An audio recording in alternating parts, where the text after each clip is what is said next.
I'm going to sing. The way I can imagine. Just because the mic is there. Thank you, all of you, for coming. There are some new faces because we've come to Priya's own place. And we've been wanting to do some kind of a get-together like this, and make it a kind of living art space for some time now, actually. We've been doing Kaapi LILA at Priya's artist residency, which Priya, because of this whole thing, she called it Nasheman. It was named Nasheman for Kaapi LILA actually, a few months back. And every month we have one artist coming, and it's a freewheeling kind of conversation space.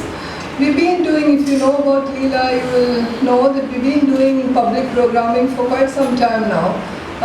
It's cutting across all sorts of disciplines, different areas. We're trying to make horizontal connections among various disciplines actually, to see how we can all think together in order to think about various things like development, transformation, all these things which we are all bothered about, concerned about. In every field we are concerned. An artist is concerned about it, a scientist is concerned about it, a mathematician is concerned about it. But the question is whether we have a platform where all of us can come together and say, see, we are all concerned about this.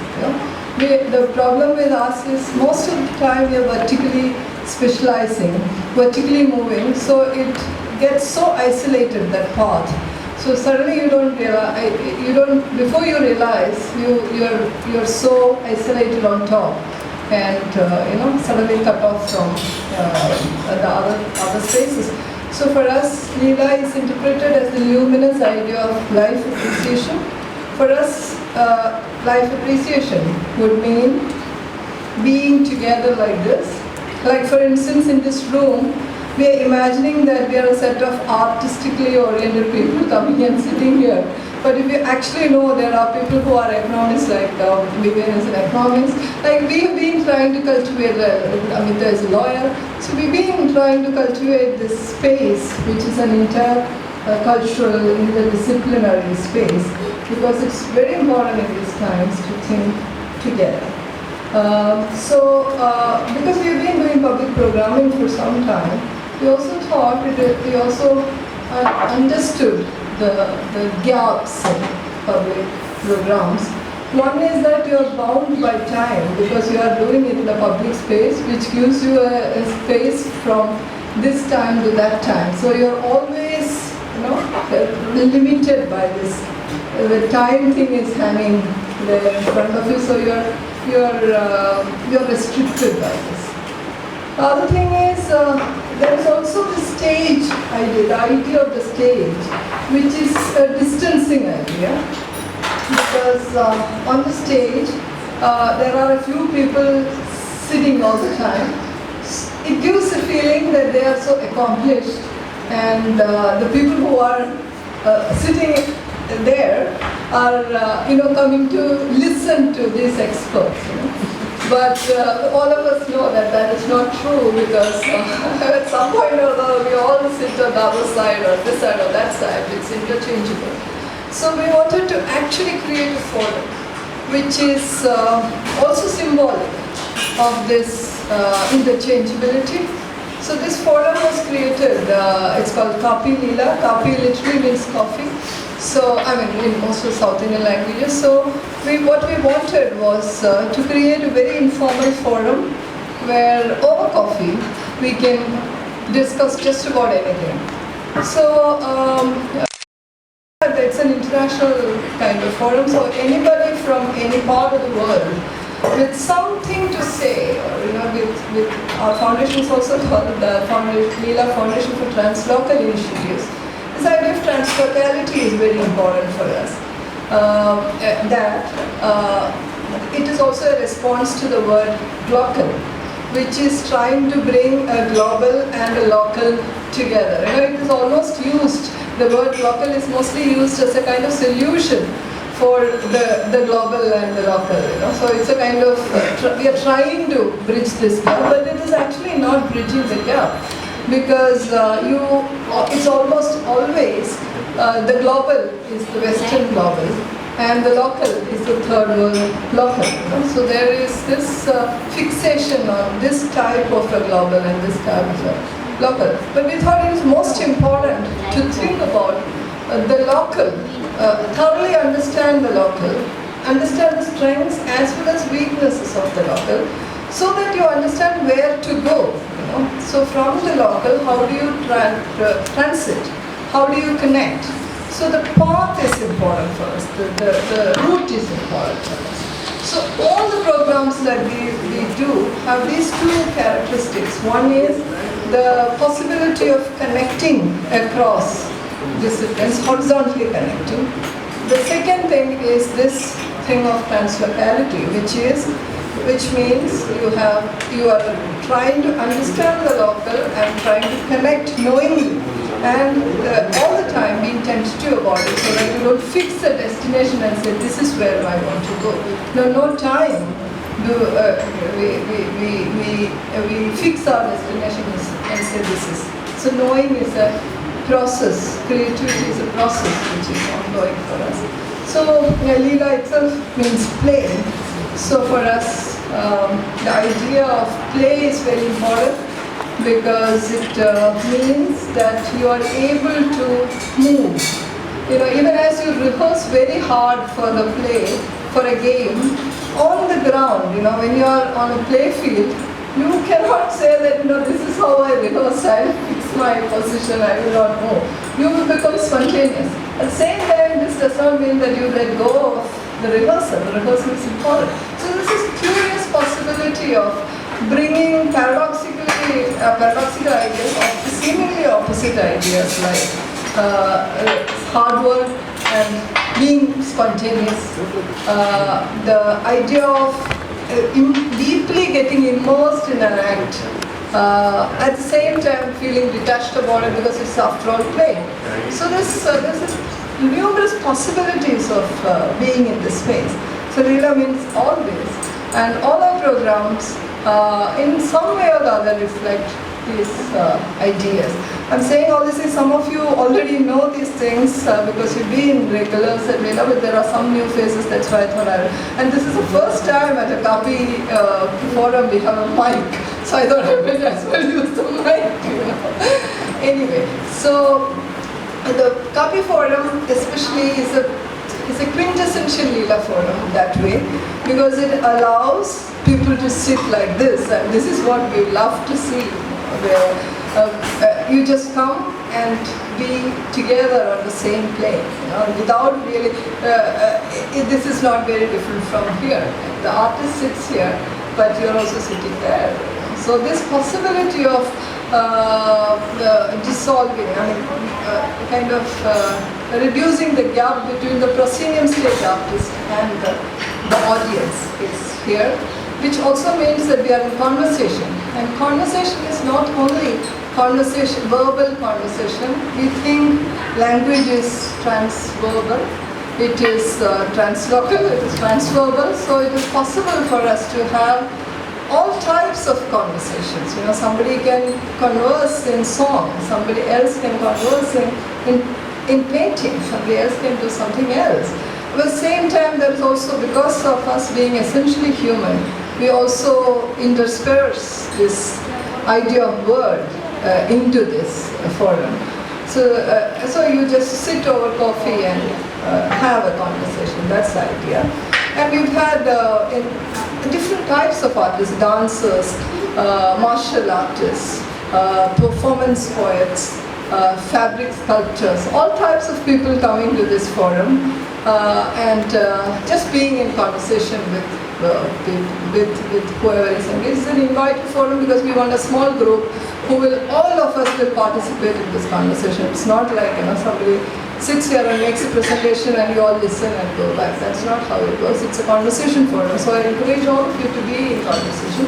Another aspect of this is we are not really, even as I'm speaking in English, because it's convenient for me to at the moment speak in English. Shahabaz is going to speak in Malayalam, which is his mother tongue. and we will try and translate it as much as possible. But his language is that of music and song, so we understand him through music and song, and not exactly through the constructed language, which is Malayalam or English or whatever. So this is the beginning of this, and I am also very, very happy about this forum, because Priya and Ravish and their children Anandi and Uday have become Leela family. It's like I think sometimes that even they are more open and welcoming than we are to ourselves in terms of opening spaces for us. We can just walk into any of their spaces. I am very confident of this, because I can just pick up the phone at any point and tell Priya, I have this need for a space, and she will say, okay, you use this space or that space. It's absolute, I mean, all of you who know Priya and Ravish would know this also, absolutely giving people, which is very, very important for a forum like Leela and Kaapi LILA. So we are extremely happy about this whole thing, and we also wanted, initially we thought of this space because Priya, we've been working very closely with Priya's work. As most of you know, Priya is a textile artist, and she works with the idea of refugery, which is darning. So for her, the idea of darning is integrally linked to the idea of healing, which all art aspires to do, in some way or the other, heal. So this is very integral to Priya's work. So we hope, as if everything goes well, we hope that this space will also curate something with Priya's work, because this we started this whole conversation with Data India, and I really hope we can do it in the coming days. So we can start with Shahabaz. Is it time, Shahabaz? Shahabaz wanted to start at 6 o'clock. So if it is 6 o'clock, we can start. Otherwise, we can sit silently, or maybe we can, if you want to say something, you can say it. What's the time, Amrit? 5 more minutes. And maybe we can talk about Shahabaz. Oh yes, I thought he comes here, sits, and then you see him. Okay, then that is Shahabaz, who is sitting at the back, so all we can turn and look at him. So that is Shahabaz. Shahabaz Aman, I would say, Shahabaz is very important for Leela because he is a very, very translocal person.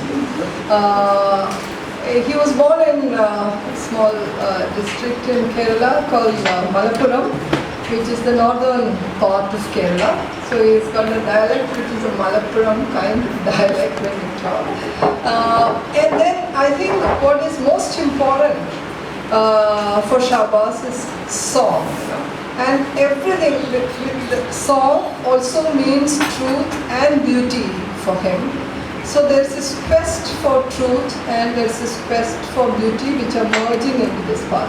I think from whatever we've interacted, the way we've interacted in these past months, I think this is how we understand Shahabaz.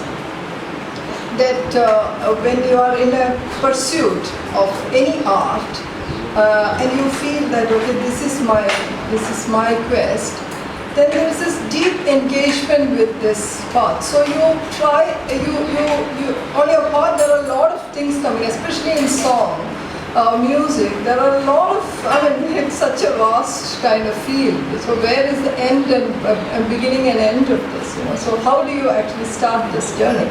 And especially coming from a small place where your first exposure to music is perhaps, because this is a Muslim-dominated space, so the first exposure is perhaps the madrasa or the religious space, from where you gather the first sounds. You become part of that thing, that quest.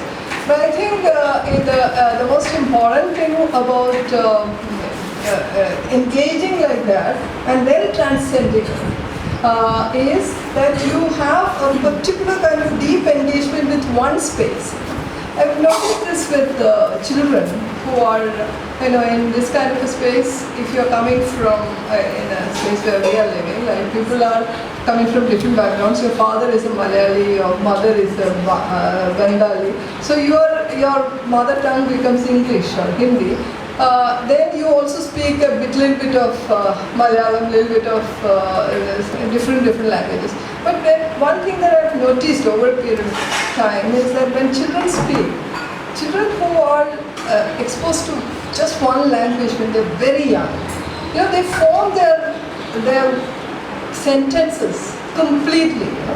Because I think there is this link between language and the way you are expressing it, the mode of your expression. So I've noticed this many times that children complete the sentence. They tend to complete sentences while people who have, they look very smart, like they can use 4 or 5 languages, children. But you jump from one idea to the other. So your expression becomes a kind of static. So this kind of a thing is about, and at the same time, your own deep engagement with one space, if it is really a deep engagement, I think that will give you clues as to how to go about connecting with other spaces, because you will start respecting other spaces because you respect your space. So I think in these times what we are lacking in is this respect, because you are not really engaging with your own space. You are not, you think you can take other spaces for granted also. It's all very frivolous way. So in Shahabaz's work, you find that the initial rootedness has also helped him to engage deeply with the spaces that he moved into afterwards, which is very, very, very important. So he, at the moment, he is he does Malayalam film. He composes music for Malayalam cinema. There are some very absolute hit songs in Malayalam which he has composed and sang. They're all super hits, and he has got this album. The latest, I wouldn't call it an album, it is a quest. He calls it KEF 1126. This is very curious because this is named after a jeep. KEF 1126 is the number, an vernacular registration jeep. This is very it's curious because it is the name of an album which is dealing with Sufi kind of spiritual music quest. Spiritual is very personal spiritual quest. So you might ask, why is this very curious name? This is because Shahabaz tells us that this was the jeep that was there some 25, 30, whatever years back when as children, they were all taken to the madrasa, and they were all kind of getting into this jeep and traveling to the madrasa. So this was the number of that jeep. So this was also indicative of how you started this quest. So for him, this number is also an entry, a vehicle, the vehicular kind of space where you enter and travel. So we call this exercise Malayalam Sufi route. So it is this jeep which is symbolic of that entry into this journey, which is taken from him to transcending his limited locale and become translocal and enter this Malayalam Sufi route, which is not really the local Malayalam, but it is a connection which he is trying to establish. As you know, Kerala does not have a Sufi tradition that way, but he is trying to go back and see in Malabar, who are the people who have this train of thinking. So he has this. There are a lot of people whom he has identified as having this train of thinking. So in his presentation you will hear more about this. And also we have a proper concert on 30th of September on Wednesday, 7 o'clock at Stein Auditorium. I have that, and all of you are welcome. Now Shahabaz, can we start? Yes, it is 6 past. Let's welcome Shahabaz Aman.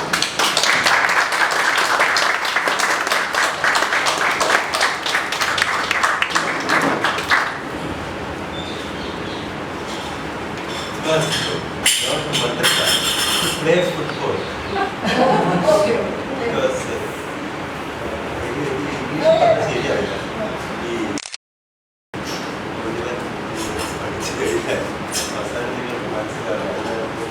ജയവും തോൽവിയില്ല. നിങ്ങൾ കൗരവരായാലും നിങ്ങൾ പാണ്ഡവരായാലും അതിനകത്ത് ജയവും തോൽവിയില്ല, play മാത്രമാണുള്ളത് എന്ന്. അപ്പോൾ അത് നമ്മൾ വളരെ വലുതായതിനു ശേഷം മഹാഭാരതത്തെക്കുറിച്ചുള്ള പഠനങ്ങളും അല്ലെങ്കിൽ അതേക്കുറിച്ച് നമ്മൾ തന്നെ വായിക്കുമ്പോഴും പിന്നെ അറിയുന്ന ഒരു കാര്യമാണ് നിങ്ങൾ കൗരവരായാലും പാണ്ഡവരായാലും ശരി, അതിനകത്ത് യുദ്ധം പ്ലേ മാത്രമാണുള്ളത്. അതിനകത്ത് ജയവുമില്ല, ഫെയിലിയർ നോ സക്സസ്. അത് ഇന്നാണ് നമ്മൾ അറിഞ്ഞത്. അപ്പോഴാണ് ഞാൻ റീകാൾ ചെയ്തത്, ഇത് നേരത്തെ ഒരാൾ പറഞ്ഞിട്ടുണ്ടല്ലോ എന്ന്. അപ്പോൾ ഞാൻ അതിൻ്റെ റൂട്ട് ചെക്ക് ചെയ്ത് പോയി. Who said that in my childhood? So I find out that route. The jeep was set to me that time. Because football കളിക്കാനാണ് ഇതിനകത്ത് കയറി പോകുന്നത്. ഈ ജീപ്പിൽ കയറിയിട്ട് ഞങ്ങൾ കളിച്ച് ജയിച്ചും വരുന്നു, തോറ്റും വരുന്നു മാത്രമാണ് പ്രശ്നം. അതുകൊണ്ടാണ് ഒരു സൂഫി തോട്ടുകൾ എന്ന ഒരു ആൽബത്തിന് KBF1126 എന്നുള്ള പേര് നൽകാറുണ്ട്. നിങ്ങൾക്ക് ജയിക്കാനും കഴിയില്ല, തോൽക്കാനും കഴിയില്ല. അതിനുവേണ്ടിയൊരു പ്ലേ നിങ്ങൾ പ്ലാൻ ചെയ്യുകയേ വേണ്ട.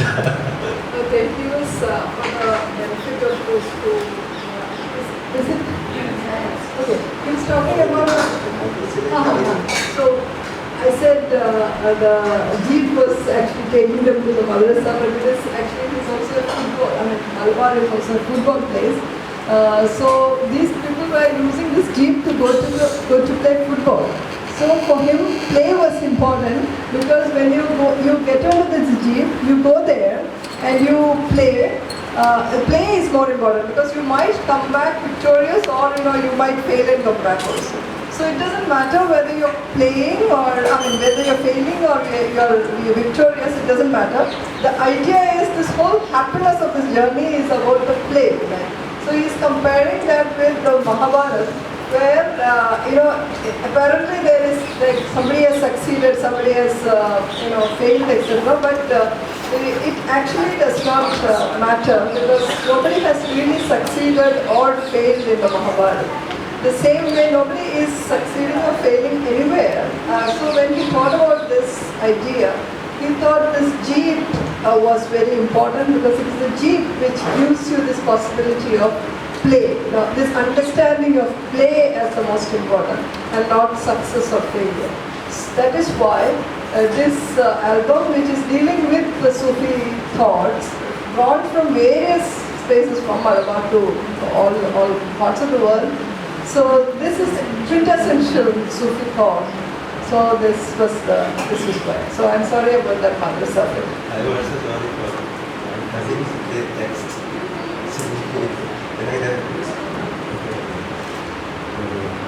നമസ്കാരം. ഈ നിമിഷം ഇങ്ങനെ ഇരിക്കാൻ കാരണമായ പ്രപഞ്ചത്തിൽ അറിയുന്നതും അറിയാത്തതുമായ കാരണങ്ങൾക്ക് ആദരവോടൊപ്പമാണ്.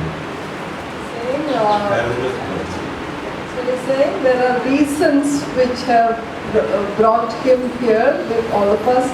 So he is saluting all those reasons which have brought all of us together. Saluting those reasons.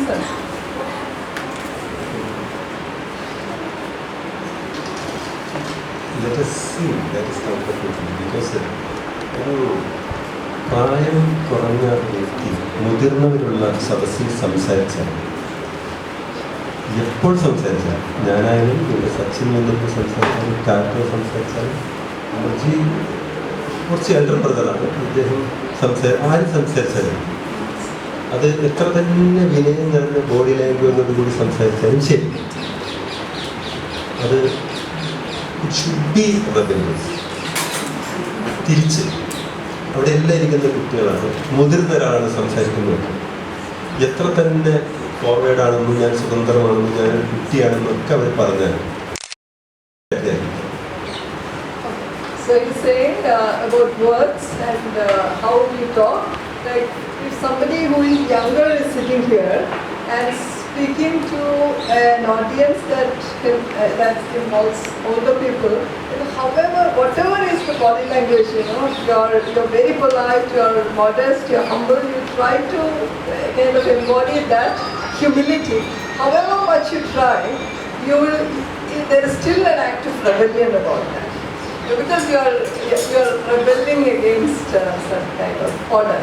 But on the other hand, like if an older person is sitting here and talking to younger people in an audience, then however much you try to be humble and kind of democratic and inclusive, you will still sound authoritative. So he's comfortable seeing. So, ഈ പാട്രിയാർക്കിയും അതിൽ നിന്ന് എടുത്തു rebellious സെൻസും പോകും. അത് ഒരു സ്ഥലത്ത് വന്നിട്ട് ഇങ്ങനെ നോക്കും. അപ്പം ആ പ്ലേ കിട്ടുന്നുണ്ട്, പ്ലേഫുൾനെസ് കിട്ടും. അതിന് വേണ്ടി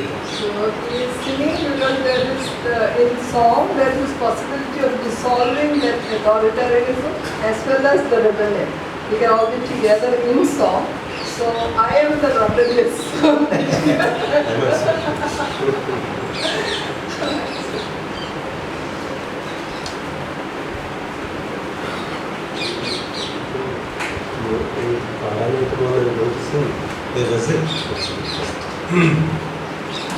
ഗസൽ എന്ന് പറഞ്ഞാൽ ഡൽഹിയിൽ വന്നിട്ട് ഗസലിനെ കുറിച്ച് പറയാൻ പാടില്ല, അതെന്താണെന്ന്. പക്ഷെ അതെനിക്ക് മനസ്സിലായെടുത്തോളം അതൊരു എന്താ പറയുക, ഒരു സ്വകാര്യ സംഭാഷണം. He doesn't want to come and give a discourse on ghazal in Delhi. For his personal understanding of ghazal is that it's a personal conversation. Secret. Intimate. If possible, whisper. That's what. അതിൻ്റെ ഒരു വേറൊരു sense Ghazala means മാൻപേട.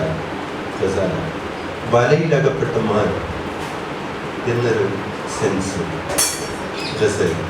അതറിയില്ല, ഇതിലേക്ക് നിങ്ങൾ എവിടെ പോയി text അന്വേഷിക്കുന്ന എനിക്കറിയില്ല. ഒരു വലയിൽ ഒരു മാനകപ്പെട്ടാൽ എന്ത് ചെയ്യും? അങ്ങനെയാണ് ചില സമയങ്ങളിൽ ഞാനത് പാടുന്നത്. അങ്ങനെ വരുമ്പോൾ നിങ്ങൾ വേട്ടക്കാരാകുമ്പോൾ എനിക്കറിയില്ല, വലയിൽപ്പെട്ടിരിക്കുന്ന എന്തായാലും ഞാനായിരുന്നു. So this Gazala also means a deer. So there is a sense of, when he's singing, sometimes there's a sing of, there's a sense of a deer trapped in a net. So he's saying like, he doesn't know whether that would imply that all of us here are hunters and he is the trap. He is not sure of this, but there might be this sense sometimes when you're feeling trapped. Not trapped. കാരണം അത് ഇങ്ങനെ അർത്ഥം മാറാൻ കോൺടെസ്റ്റിൽ അർത്ഥം മാറിപ്പോയി. ഞാനിങ്ങനെ അങ്ങനെയല്ല. അതായത് ഒരു മാൻപേട അതിൻ്റെ ഏറ്റവും അവസാനത്തെ രക്ഷപ്പെടാൻ വേണ്ടി കരയും പോലെയായിരിക്കും ചില സമയത്ത് ഗസൽ സിംഗിങ്. അതേസമയത്ത് ചില സമയത്ത് വളരെ വളരെ സീക്രട്ടായി ചെവി പറയുന്നത് പോലത്തെ ഒരു ഭാവം അതിലുള്ളപ്പോൾ തന്നെ ഒരു മാൻ വലയിൽ അകപ്പെട്ടിട്ട് ഒറ്റ രക്ഷപ്പെടാനുള്ള അവസാനത്തെ കരച്ചിൽ പോലെ രണ്ടറ്റം അതിന് ഒരേ സമയം വരും. സാറിൻ്റെ പാടത്തപ്പെടുന്ന മുമ്പോട്ടേക്ക് നോക്കിക്കഴിഞ്ഞാൽ ഇനി ആ വലയിൽ രക്ഷയില്ല, അന്ന് കരഞ്ഞാണ് തീരുന്നത്. ചില സമയത്ത് പല നമ്മളെല്ലാം പാടുമ്പോൾ ഇരിക്കും രണ്ടും. അപ്പം അതുകൊണ്ട് അതിൻ്റെ ഏത് സ്ഥലത്താണ് നിൽക്കാൻ എനിക്ക് അറിയാൻ പറ്റില്ല പാടുന്നത്. This idea of net is this, like there is this range of possibilities in ghazal because it's a personal conversation. There's a range of possibilities. On the one extreme, it could be, on the one end, it could be a whisper, very, whispery thing. The other extreme, it could be like, this is the last rescue time. You have to get out. So there's a range of possibilities there. And when he sings, he does not know, he can't predict where he will actually go.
किसको बताए जुदाई का सबब हम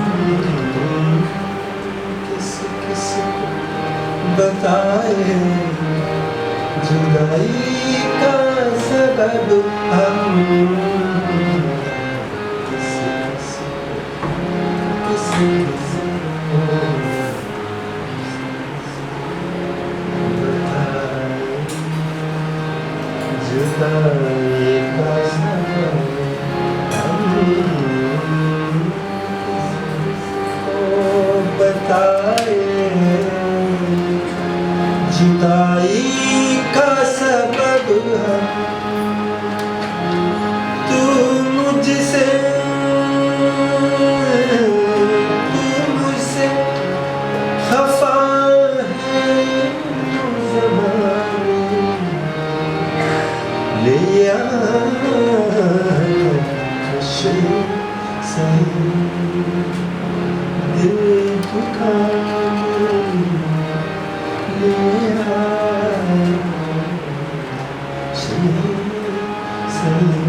One song in Malayalam.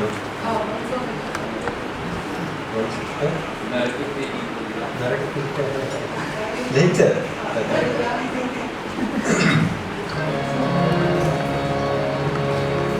In Malayalam. Yeah. Customer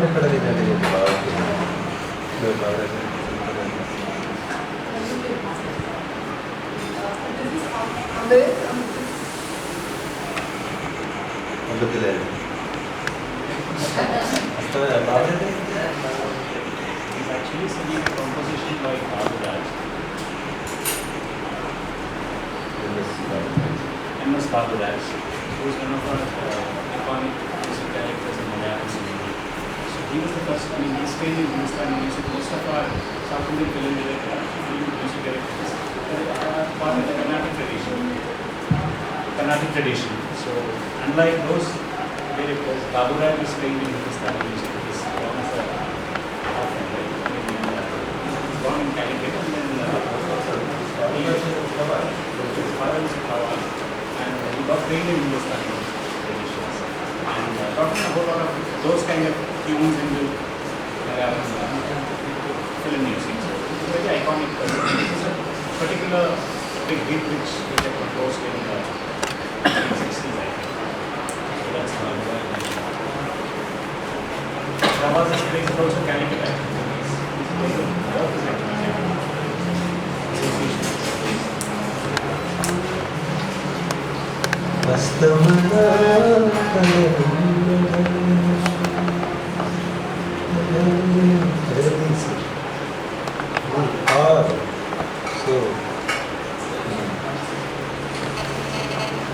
These composed the same way. Agare,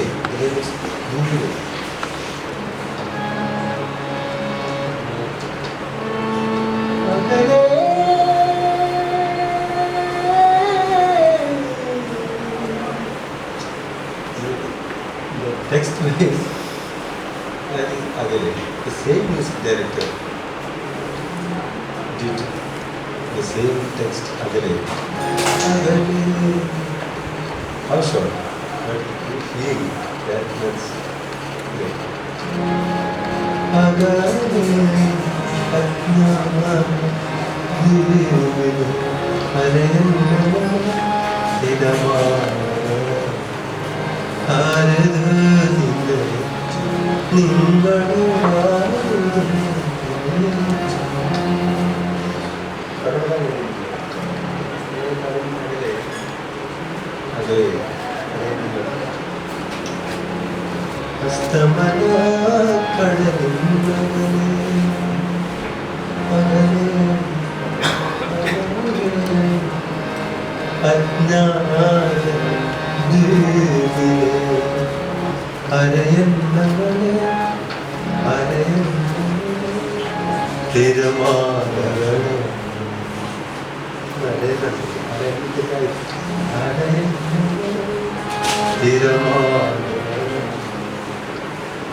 Film song, and the whole metaphor is actually of the sea.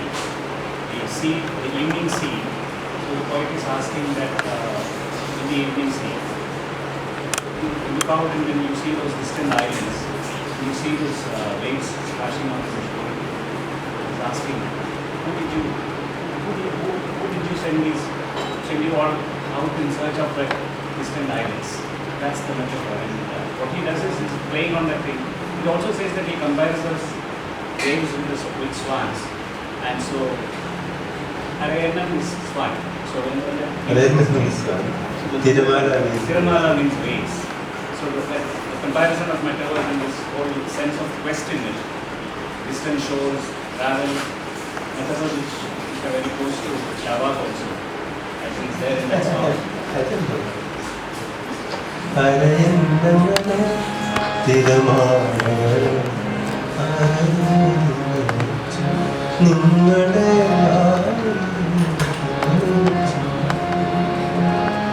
പാവന ചന്ദ്രിക പകലിരുളം പഞ്ചലോഹ മേടയിലെ പാവന ചന്ദ്രിക പകലിരുളം പഞ്ചലോഹ മേടയിലെ അനുരാഗ വിവശയാം ഏലോനാ അയച്ചയാ अनुरागे विवशयां येरोगा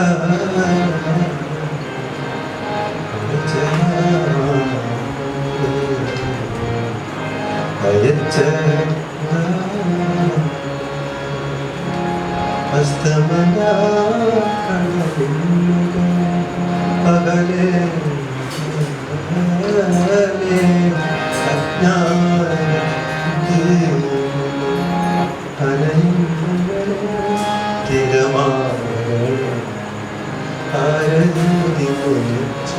നിങ്ങളെ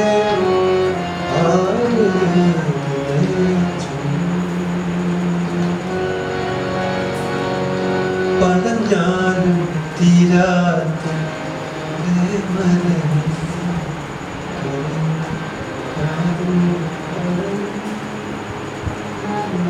പറഞ്ഞാലും തീരാത്ത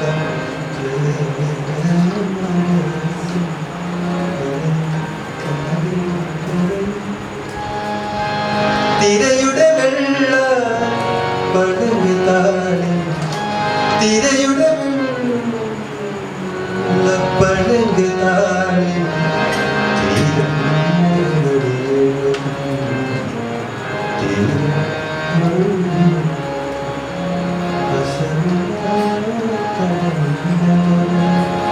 അകലെ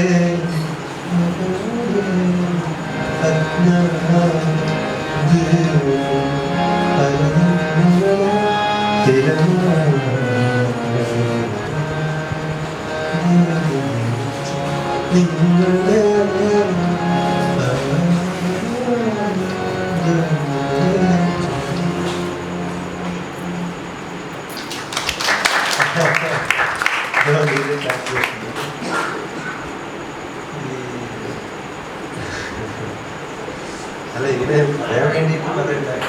ഞാൻ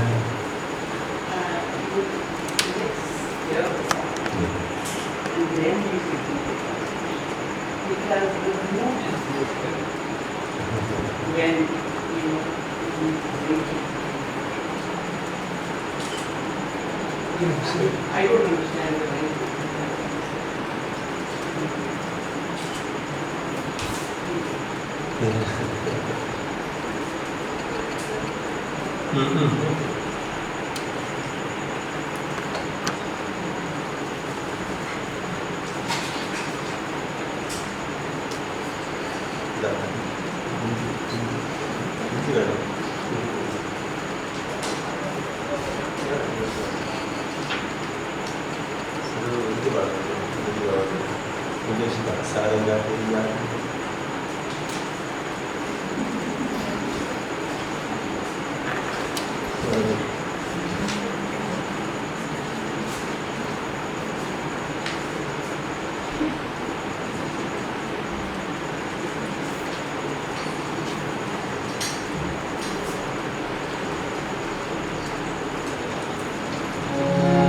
सारंगा तेरी याद में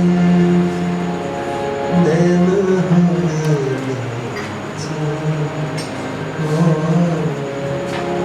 मधुर तुम्हारे मिलन बिना दिन कटते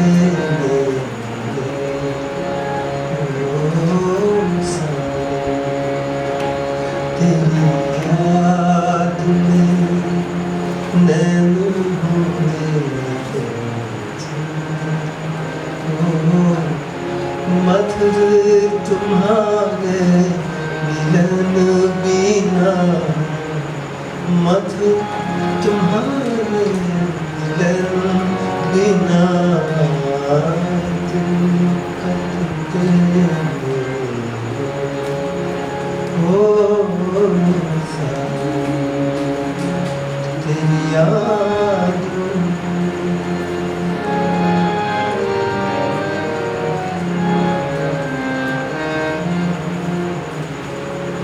अम्बुआ का झूलना पीपल के घूंघट में जब चांद था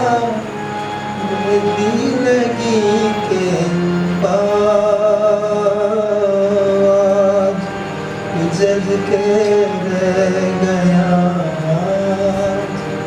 उजड़ के रह गया, क्यों सतूं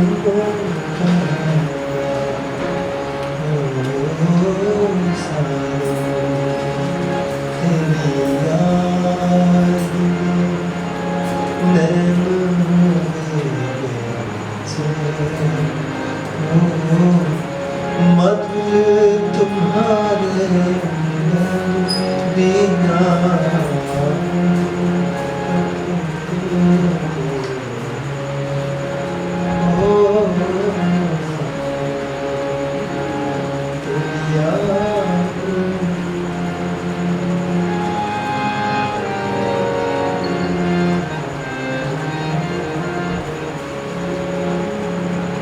संग तुम्हारे दो घड़ी बीत गए जो,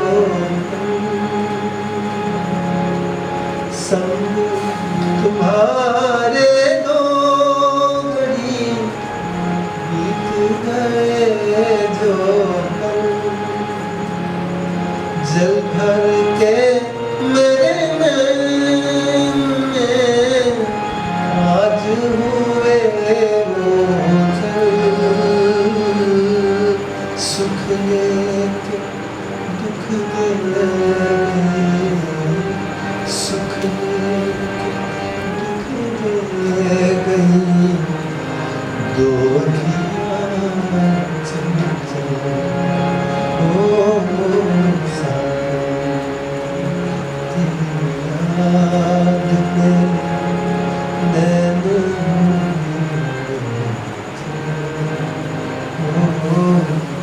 मधुर तुम्हारे बिना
അന്നേരം നിങ്ങൾ അറിയാതെ പിന്നെ പറയുന്നതിനകത്തൊക്കെ സ്വാഭാവികമായിട്ട് ക്യാമറ വരുമ്പോൾ ഈ രണ്ടുപേര് മനസ്സിലാക്കുന്നത് പൊതുവെ മനസ്സിലാക്കുന്നത് നമുക്ക് ഫോൺ അവർക്കൊരു ക്യാമറ കണ്ടവർക്ക് കുറവ് വന്നാണ് മുകളിലേക്കുണ്ട്. പക്ഷെ വാസ്തവത്തിൽ അവിടെ സംഭവിക്കുന്നതെല്ലാം നമ്മൾ വിശ്വസിക്കുന്നത്. ക്യാമറ ഓൺ ചെയ്യുന്നതോടെ ഈ വ്യക്തികൾ വിശ്വസിക്കുന്നത് ഇതിന് ഈ ലോകം മുഴുവൻ കേൾക്കാൻ പോലെ സംഭവം. ക്യാമറ ഓൺ ചെയ്യുന്നത് എങ്ങനെയാണ് വേറെ ഒരാളിൽ കേൾക്കുന്നുണ്ട്. അങ്ങനെ കേൾക്കുമെന്ന് തോന്നിയാൽ പറയുന്ന ഏത് വ്യക്തിക്കും അയാൾ അയാൾ തന്നെ സ്വാഭാവികമായിട്ടൊന്നും ചിന്തിച്ചിട്ടുണ്ട്. അപ്പം ലാംഗ്വേജ് നന്നാക്കുന്നതൊക്കെ പേഴ്സണലായിട്ടുള്ള കാര്യം, അതൊക്കെ ചിലപ്പോൾ നന്നാക്കുമായിരിക്കും. പക്ഷെ പറയുന്ന കാര്യത്തിനകത്ത് തന്നെ ഈ സ്വയം റേഷണൽ ആവും കുറച്ചൊക്കെ, ഈ എഡിറ്റ് ചെയ്യും ഒക്കെ ചെയ്യും. അത് എന്തുകൊണ്ട് വരുന്നു എന്ന് ചോദിച്ചാൽ ഈ ക്യാമറ തേർഡ് പേഴ്സൺ ആണെന്നുള്ള സെൻസിബിലിറ്റിക്ക് അകത്തല്ല ഞാൻ ജീവിക്കുന്നത്. ഓഡിയൊക്കെ ഇങ്ങനെ നന്നാക്കിയാലും പറയുന്നത് പേഴ്സണലായിട്ട് പറയും. അതാണ് എൻ്റെ വ്യത്യാസം. അതുകൊണ്ട് ഒരു സിനിമയ്ക്ക് വേണ്ടി വേറെ എന്തിനു വേണ്ടി വർക്ക് ചെയ്താലും ആ വേറെ എന്നുള്ള സെൻസ് തന്നെ നമ്മളെ കൺട്രോൾ ചെയ്ത് എങ്ങനെയെന്ന് പറഞ്ഞു കഴിഞ്ഞാൽ അതുകൊണ്ടാണല്ലോ വളരെ കൊളോക്കിലായിട്ട് സംസാരിക്കുന്നത്. ഇപ്പം എൻ്റെ ഞാനും രണ്ട് മലപ്പുറത്തേക്ക് ഇങ്ങനെയല്ല പറഞ്ഞിട്ടുണ്ട്. അപ്പം നമുക്ക് ആ ഒരു ശ്രദ്ധ വന്നു. ഈ ശ്രദ്ധ നിങ്ങൾ പേഴ്സണലായിട്ട് ഡയറി എഴുതുന്നത് കൊണ്ട് കമർച്ചി പേഴ്സണലായിട്ട് കൊടുക്കുന്നത് ഇന്ത്യൻ എക്സ്പ്രസ്സിൽ നിന്നുകൊണ്ട് പേജ് ചെയ്യുന്നത് ചെറിയ വ്യത്യാസം. ഈ വ്യത്യാസം ഇതിനകത്ത് അതുപോലെ വേറെ വലിയ സൊസൈറ്റിയോട് പറയാനുണ്ട്. ഒരു വലിയ ഡിബേറ്റ് പല പല സാധ്യതകളുണ്ട്, അതൊക്കെ കുറയ്ക്കും, അങ്ങനെയൊക്കെ വരും എല്ലാ സാധ്യത. ഇവിടെ ഞാനിപ്പം ഇപ്പം പറഞ്ഞാൽ അങ്ങനെ നോക്കുന്നില്ല. പിന്നെ നമ്മളൊക്കെ പരിചയപ്പെട്ട ഒരാളെ ചെറിയ എന്തെങ്കിലുമൊക്കെ കണ്ടിരിക്കാൻ എന്നല്ലാതെ പാടുമ്പോൾ അതൊന്നും നമ്മൾ നോക്കില്ല, പാടുക ചെയ്തിട്ട്. പക്ഷെ ഇവിടെ ചിലപ്പോഴും ചില മ്യൂസീഷ്യൻസ് അവരൊക്കെ വന്നിരിക്കുകയാണെങ്കിൽ ചിലപ്പോഴും ഞാൻ ഈ ചെറിയ ധാകൂടെ ചേർത്ത് പാടിയേക്കാം, എന്നൊക്കെ മനുഷ്യ സഹജമായിട്ട് തോന്നിയേക്കാം. അതുപോലത്തെ ഒരു സംഭവം അതിനകത്ത് വരുന്നുണ്ട്. ഇദ്ദേഹത്തിനടുത്ത് പറയുമ്പോൾ ഇത്രയും പറയാതെ എങ്ങനെയാണ് അത് പറയാൻ കഴിയുന്നത്?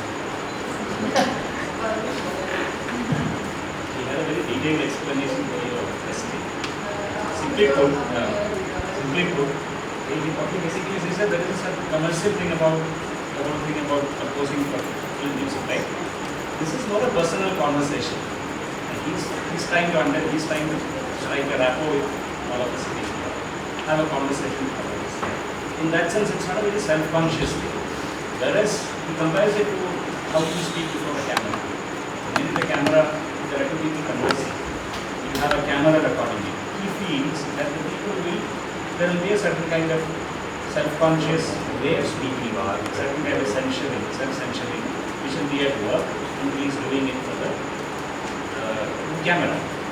The camera dictating, how the conversation is going. The thing is that when you compose it for film music, there is a certain kind of demand which is made of him. He will be much more conscious when he is making the music. ഒരു സാധനം അതിനകത്ത് add ചെയ്യാനുള്ളത് personal കൺവെർസേഷൻ്റെ ഒരു പ്രത്യേകത എന്താണെന്ന് പറഞ്ഞാൽ ഈ രണ്ട് സുഹൃത്തുക്കൾ തമ്മിൽ എപ്പോഴും കണിഞ്ഞാലും പറയുന്നത് ശ്രദ്ധിച്ചിട്ടുണ്ടാകും. ഞാൻ എന്താ പറയുന്നത് നിങ്ങൾക്ക് ഒരിക്കലും മനസ്സിലാവില്ല, ശ്രദ്ധിച്ചിട്ടില്ല. അതൊരു പേഴ്സണൽ ടോക്കിൽ മാത്രമേ അറിയൂ. നിങ്ങൾ ആരെങ്കിലും അതേ വ്യക്തി ഒരു ഇൻ്റർവ്യൂവിൽ ആരെയും സംസാരിക്കുകയാണെങ്കിൽ ഞാൻ പറയുമ്പോൾ ശ്രുതികാലത്ത് പറയുന്നുണ്ടാവില്ല. അതിൻ്റെ കാരണം എന്താണെന്ന് പറഞ്ഞു കഴിഞ്ഞാൽ ഈ ഒരു സൊസൈറ്റിക്ക് വേണ്ടി ഒരു കാര്യം ചെയ്യേണ്ടി വരുന്നത് കോമൺനെസ് എന്ന് പറയുന്നത് ഒരു പൊതുവികാരം എന്ന് പറയുന്ന സാധനം വലിയ സമ്മർദ്ദമായിട്ട് വരും. ഇപ്പം ഞാനിവിടെ പറയുന്ന കാര്യങ്ങൾ നിങ്ങൾക്ക് ഇപ്പം മനസ്സിലാവണമെന്ന് എനിക്ക് യാതൊരു തരത്തിലുള്ള നിർബന്ധങ്ങളുമില്ല സത്യത്തിൽ. കാരണം ഇവിടെ ഇപ്പോൾ കോമൺ ടോക്കൊന്നും ആവശ്യമില്ല. ഇത് പേഴ്സണലായിട്ട് ഓരോരുത്തരും വേറെ തരത്തിലാണ് എടുക്കാൻ എനിക്കറിയാം. ഇനി ഇത് വർക്ക് ചെയ്യാൻ പോലും ചിലപ്പോൾ ഒരു 2 months കഴിഞ്ഞിട്ടാവാം. പക്ഷേ സിനിമ ഒരു സമയത്തിനകത്താണ് നിൽക്കുന്നത്. ആ ഇത്ര സമയത്ത് ആ സ്പാനിനകത്ത് അത് വർക്ക് ചെയ്യണം എന്നുള്ള ഒരു കോമൺനെസ് ഉണ്ട്. ഇപ്പം റിസിയോ എനിക്ക് ഒരു ടാർഗറ്റ് നിശ്ചയിച്ചത് വിചാരിക്കാം, ഷഹബാസ് എന്ത് പറഞ്ഞാലും ഇന്നത്തെ ദിവസം തന്നെ അത് മനസ്സിലാവണമെന്നുണ്ട്. കാരണം നമ്മൾ അങ്ങനെ അറേഞ്ച് ചെയ്തൊരു സദസ്സാന്ന് പറഞ്ഞു കഴിഞ്ഞാൽ ഞാൻ പെട്ടും. കാരണം എനിക്കിപ്പോൾ ഇന്ന് ഇമ്മീഡിയറ്റ് ആയിട്ട് പറയാനൊന്നുമില്ല. പക്ഷേ സിനിമക്ക് സമയമുണ്ട്. ആ സമയത്തിനായിട്ട് അപ്പോൾ നമുക്കൊന്നും ഈ സിനിമാ പാട്ടുകളൊക്കെ കമ്മ്യൂണിക്കേറ്റ് ചെയ്ത് എത്ര വർഷം അതങ്ങനെ കമ്മ്യൂണിക്കേറ്റ് ചെയ്ത് പോയതാണ്. വാസ്തവത്തിൽ ദേവരാജ മാഷ് ഇന്നത്തെ നമ്മളോട് സംസാരിക്കാനൊന്നല്ല ചിത്രശിലാപ്പാളികൾ ഉണ്ടാക്കിയിട്ടുണ്ട്. അന്ന് കമ്മ്യൂണിക്കേറ്റ് ചെയ്യാൻ ഉണ്ടാക്കിയത് വേറെ തരത്തിലുള്ള സാധനങ്ങൾ വർക്കൗട്ട് ചെയ്ത് വരാത്തതുകൊണ്ട് അത്രയും നിന്നുണ്ട്. എനിക്ക് തോന്നുന്നില്ല പിന്നെ ഗംഭീരമായ തോട്ട്സുകളെല്ലാം നമ്മുടെ നാട്ടിൽ വന്നിരുന്നുവെങ്കിൽ പഴയ പലതും അവശേഷിക്കുമായിരുന്നു വിശ്വസിക്കുന്ന ഒരാളാണ്. ഇതൊക്കെ അത്രയും നിലനിൽക്കാൻ മാത്രം മറ്റാരും ഒന്നും ചെയ്യാത്തതുകൊണ്ട് മാത്രം ഉണ്ടായിരുന്നില്ല. വേറൊരു സാധനം സീരിയസ് ആയിട്ട് വന്നാൽ സ്വാഭാവികമായിട്ടും ഒരു കോൺവെർസേഷൻ മാറിപ്പോയി. ഇപ്പം നമ്മൾ ഈ സംസാരിക്കുന്നതിനിടയിൽ ഇവിടെ ഒരു പെട്ടെന്ന് കേൾക്കൊന്നു കഴിഞ്ഞാൽ നമ്മുടെ എല്ലാവരുടെയും ശ്രദ്ധ വേറെ തരത്തിലാണ്. നമ്മൾ ആക്ട് ചെയ്യുന്നതെല്ലാം വേറെയാണ്.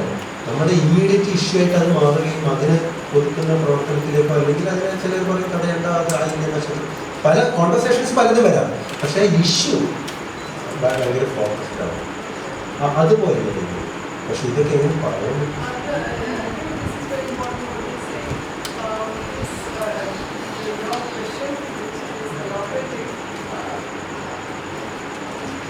because this is, I'm just explaining this because it's very important. I think it's very crucial to his art also.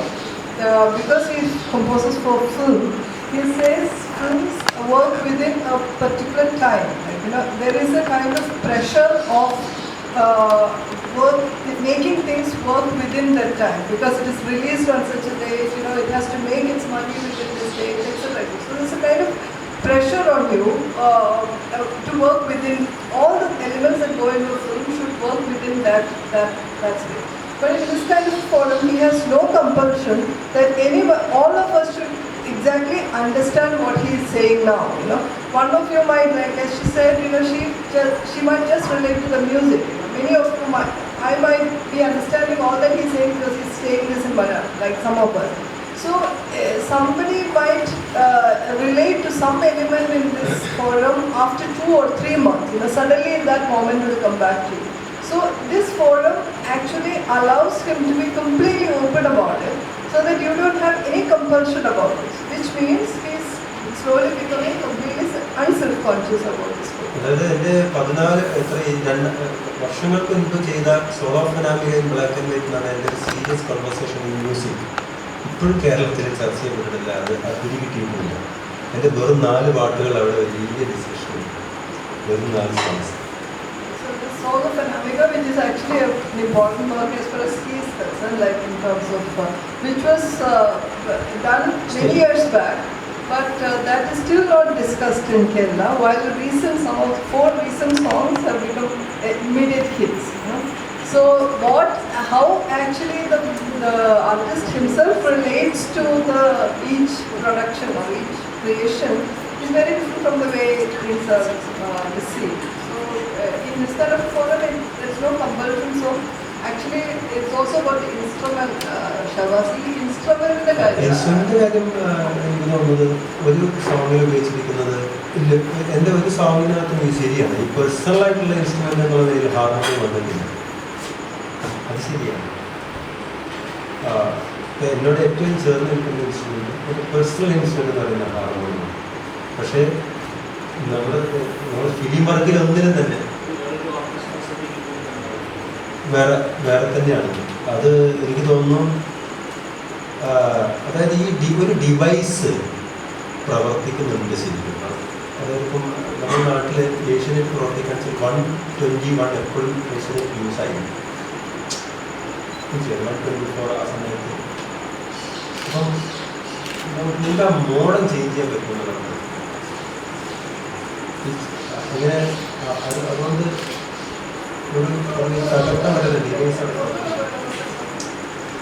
ഞാൻ ശരിക്കും വിചാരിക്കുന്നത് ശരിക്കും ഈ ക്വസ്റ്റ്യൻ ട്രാപ്പ് ആവാറുണ്ട്. അതിനോട് നമ്മൾ തിരിച്ചറിയണം, അതിന് മുകളിൽ ടൈം സ്പെൻഡ് ചെയ്യുക.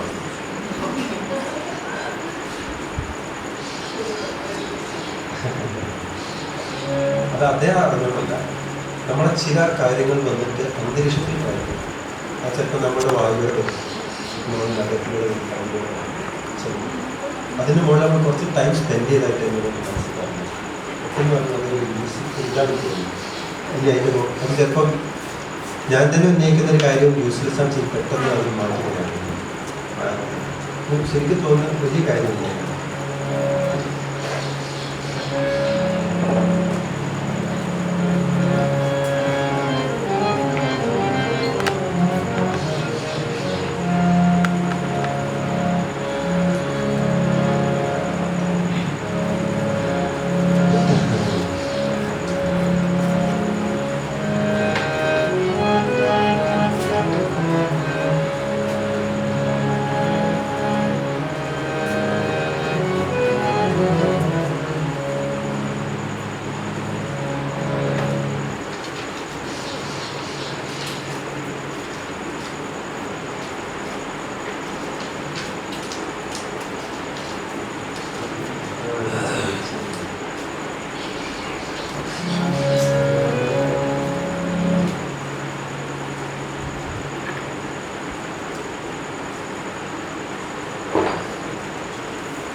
ഈ പറഞ്ഞ പോലെ ഡൽഹി സ്ഥിരത്തിരുന്നിട്ട് ഇതൊക്കെ കാണുമ്പോൾ പ്രശ്നമില്ല.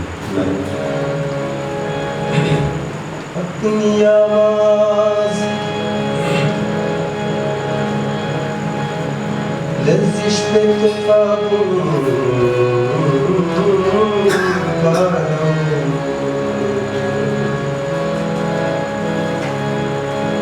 अपनी आवाज की लज़िश पे तो काबू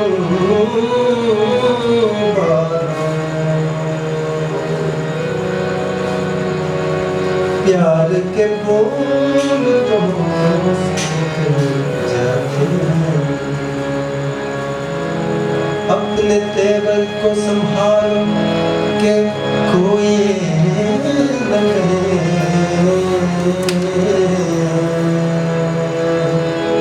दिल बदलते तो चेहरे बदल जाते हैं।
तुझसे मिलते ही वो कुछ बेबाक हो जाना मेरा, तुझसे मिलते ही वो कुछ बेबाक हो जाना मेरा, और तेरा दांतों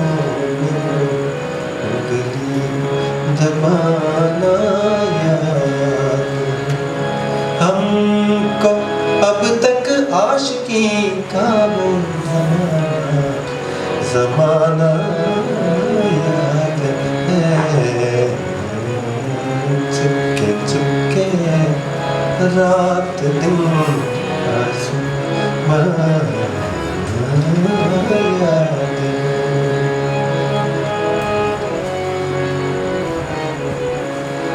चोरी चोरी हमसे तुम आकर मिले थे जिस जगह, चोरी चोरी हमसे तुम आकर मिले थे जिस जगह, मुद्दतें गुज़री पर अब तक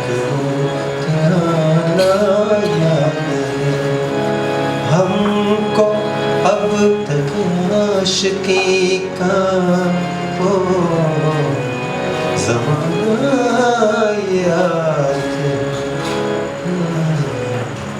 चुपके चुपके रात दिन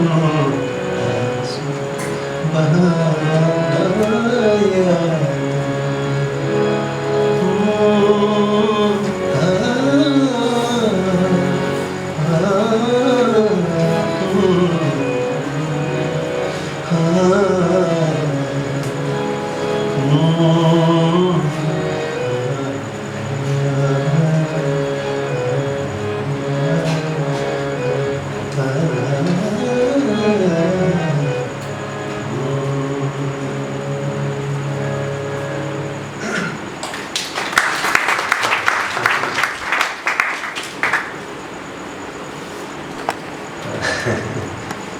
ഇതൊന്നും ഈ സദസ്സിൽ വർക്കൗട്ടായി വന്നിട്ടില്ല. എന്താണെന്ന് നമുക്കറിയാൻ പറ്റില്ല.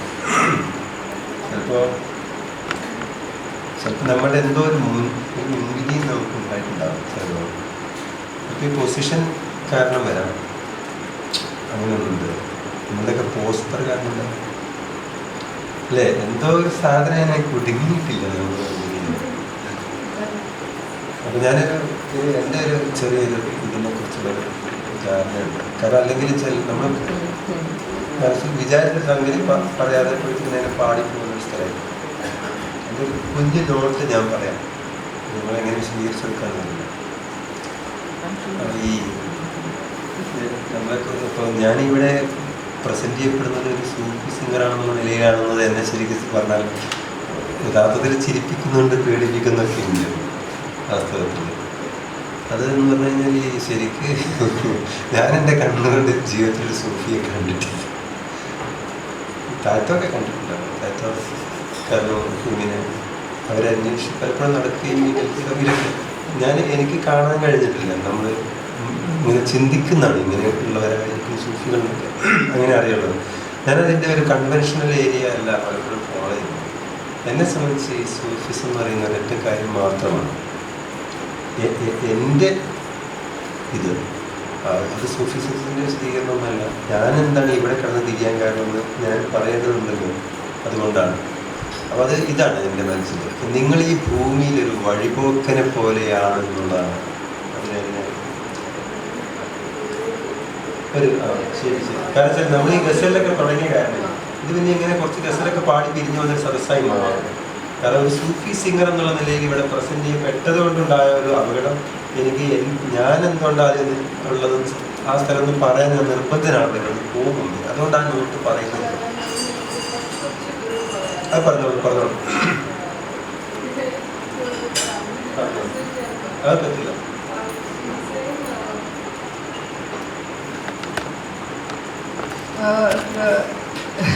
Something is not working out for him in this audience. It has to click somewhere. So he said, anyway, he wanted to talk about one thing, which is because we have this concert on the 30th, and it is called Malayalam Sufi Root. Because our general understanding of Sufism, especially in the north, there might be a possibility that people would think that he is a Sufi singer in that tradition, but this is his own interpretation of what it means to be a Sufi, or what does it mean? What does that term mean to him? That is what he is trying to interpret through this whole journey. So it should not be looked at as a certain version of a Malayalam version of the Sufi tradition that we know of in the north, but it should be it is his own personal understanding of or reading of what it means to this term means. So the first thing that he said is that he feels everybody in this world is a traveler. ഈ ഭൂമിയിൽ ഒരു വഴിപോക്കനെ പോലെ ആയിരിക്കണം എന്നാണ് അത്. So don't try to settle എന്നാണ് അതിൻ്റെ. അതുകൊണ്ടാണ് ഇരുന്നാൽ നിങ്ങൾക്ക് പണി കിട്ടും എന്നുള്ളതാണ് എന്നെ സംബന്ധിച്ച് അതിൻ്റെ ഒരു ആശയം. കാരണം ഈ കൂട്ടർ തന്നെ ഉണ്ടായത് പലായനത്തിൽ നിന്നാണ് വാസ്തവത്തിൽ. അതായത് ഒരു സ്ഥലത്ത് നിന്ന് സുഖമായി നിന്നുകൊണ്ടിരിക്കുന്ന സ്ഥലത്ത് നിന്ന് യുദ്ധം കാരണമാവാം, അവിടെ നിന്നുള്ള ആളുകൾ ഉപദ്രവിച്ചതുകൊണ്ടാവാം, എന്തുകൊണ്ടും സംഭവിക്കാം. ഈ പ്രവാസം എന്ന് പറഞ്ഞു കഴിഞ്ഞാൽ ശരിക്കും ഇപ്പം നമ്മൾ ഇവിടെ ഇരിക്കും, നമ്മളിങ്ങനെ ഇരിക്കുകയാണ് ഇപ്പോൾ സ്നേഹത്തിൽ. ഈ മുറിയിൽ നിന്നും നമ്മൾ ആരെങ്കിലും ഒരാളോട് ഗെറ്റ് ഔട്ട് എന്ന് പറഞ്ഞു കഴിഞ്ഞാൽ അത് അയാളുടെ പ്രവാസമാണ്. അത് അങ്ങനെയാണ് പ്രവാസത്തെ അറിയേണ്ടത്. ഇപ്പം നമ്മൾ സ്നേഹത്തിൽ, നിങ്ങൾ രണ്ടുപേരും സ്നേഹത്തിൽ നിൽക്കുമ്പം നിങ്ങൾ റസിയോട് സിൻസിയറായിട്ട് പറയണം ഐ ഹേറ്റ് യു എന്ന് പറഞ്ഞു കഴിഞ്ഞാൽ ആ നിമിഷത്തിൽ റസിയ ഒരു പ്രവാസിയായി കഴിയും. അതാണ് പ്രവാസം എന്ന് പറഞ്ഞു കഴിഞ്ഞാൽ. അതൊരു പ്രവാസമാണ്. പിന്നെ ഒരു സ്ഥലത്ത് നിൽക്കാൻ പറ്റാതെ അവിടെ നിന്നെല്ലാം കൂടി ആട്ടി ഓടിച്ചിട്ട് കയ്യിൽ കിട്ടിയത് കൊണ്ട് പോകേണ്ടി വരുന്നത് വേറൊരു പ്രവാസം. ഇതൊക്കെ പ്രവാസത്തിൻ്റെ പല സ്റ്റേറ്റാണ്. നിങ്ങൾ ഒറ്റയ്ക്ക് തന്നെ ഇരുന്നിട്ട് ഞാൻ ആരുമല്ല എന്ന് നിങ്ങൾക്ക് ഇൻഫീരിയർ ടു സംബഡി, അത് ഒരു കൈൻഡ് ഓഫ് പ്രവാസം. This is all kind of travelling. നിങ്ങൾ ഒറ്റയ്ക്ക് ഇരുന്നിട്ട് എന്നെ ആർക്കും വേണ്ടെന്ന് തോന്നുന്നു ചിന്തിച്ചാൽ യു ആർ എ ട്രാവലർ. നിങ്ങളൊരു പ്രവാസിയാണ്. നിങ്ങൾ എവിടെയും പോകേണ്ട ആവശ്യമില്ല. ആ ഇരുത്തത്തിൽ തന്നെ നിങ്ങളൊരു പ്രവാസിയാണ്. ആ അർത്ഥത്തിൽ ഡോണ്ട് ട്രൈ ടു സെറ്റിൽ എന്നുള്ള സെൻസിലാണ് എന്നെ സംബന്ധിച്ച് ഈ സാധനം എന്നെ അട്രാക്റ്റ് ചെയ്യുന്നത്. ചെയ്യാത്ത ഒരാളുണ്ട്. അതെന്താണെന്ന് വെച്ചാൽ ഞാനൊരു ഫുട്ബോളർ ആയതുകൊണ്ടായിരിക്കും. ഒരു ഫുട്ബോൾ പന്ത് കിടന്ന് ഉരുണ്ടുകൊണ്ടിരിക്കുകയാണ്. അതുകൊണ്ടായിരിക്കും ഞാൻ അതിനകത്ത് ആകർഷണനായത്. May be. അപ്പോൾ എനിക്കൊരു വീടൊക്കെ ആയിക്കഴിഞ്ഞാൽ ഞാൻ ഈ സംഭവം നിർത്തിയിരുന്നത് ആവുമെന്ന് അറിയില്ല. കാരണം ഒരു സെറ്റിൽ മൈൻഡ് വന്നു കഴിഞ്ഞാൽ ഞാൻ ചിലപ്പോൾ ഈ മേഖലയിൽ ഉണ്ടാവാൻ സാധ്യതയില്ല. ഇപ്പം അതുകൊണ്ട് നമ്മളതാണ്. So this is like the sense of unsettlement, or they're always moving.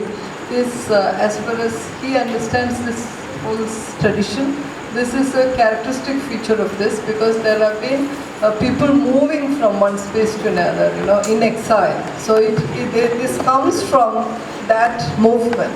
So this whole tradition. But at the same time, as far as he interprets it, there can be different types of exiles. So I can just sit here and feel exiled. If I feel that I'm inferior to people, I can't talk to people, I feel lonely. Even as I'm sitting among like 100 people, if I feel lonely, then suddenly I become an exile. There can be like we are both sitting together like this, and suddenly he tells me I hate you. Then suddenly there is an exile happening. So there is this various possibilities of exile, which is among our midst all the time. So there is, and his own understanding of the concept of what it means to be a Sufi is integrally linked to this idea of the possibility of all the time, any time you can be in traveling, it cannot be. But at the same time, there's also a possibility of creating, because you are moving all the time. So there is a song which says, "Irunal ningal panniru." അല്ല, song അല്ല, അതാണ് അതിൻ്റെ രീതി. അപ്പം ഈ പലായനം, ഈ travelling രണ്ട് സാധനങ്ങൾ ഉത്പാദിപ്പിക്കും. ഒന്ന് കരച്ചിൽ, ഒന്ന് പാട്ട്. Suddenly you suddenly feel an exile. Suddenly you are on this route. There are two things which it creates. One is a cry. One is cry, and the other is song.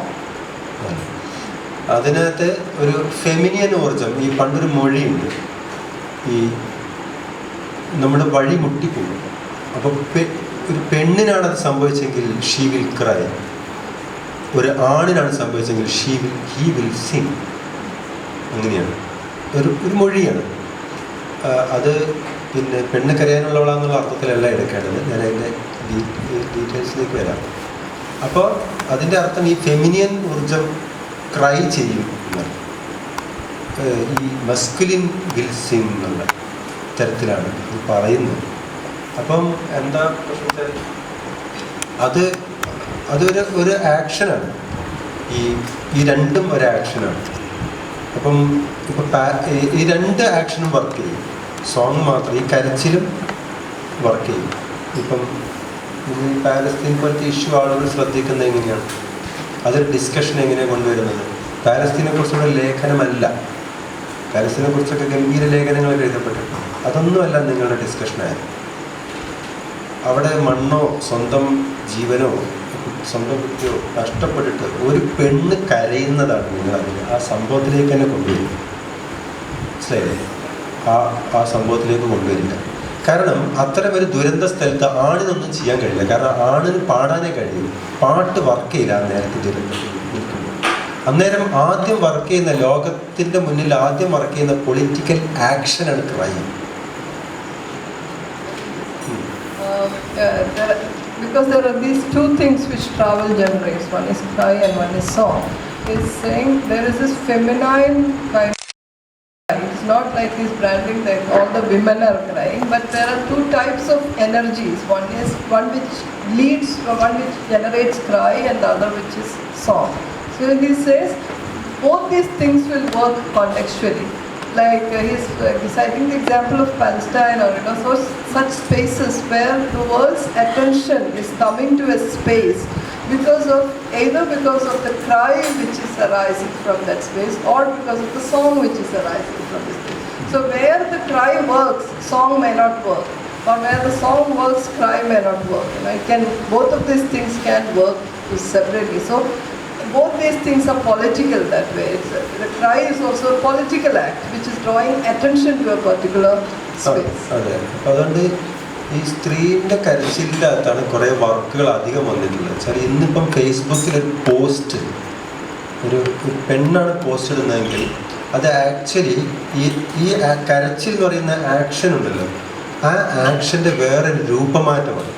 അതുകൊണ്ട് നിങ്ങൾ ശരിക്കും ഹൃദയത്തിൽ തട്ടിയിട്ട് കരച്ചിൽ വന്ന പോലെ തന്നെ അത് ആ കരച്ചിൽ അടക്കിയിട്ട് അതിനൊരു ടെക്സ്റ്റാക്കി മാറ്റിയിട്ട് അത് പോസ്റ്റ് ചെയ്തെന്ന് വയ്ക്കാം. ഒരു പക്ഷെ ഒരു നഗരത്തെ കത്തിക്കാൻ അതിന് കഴിയും ചിലപ്പോൾ.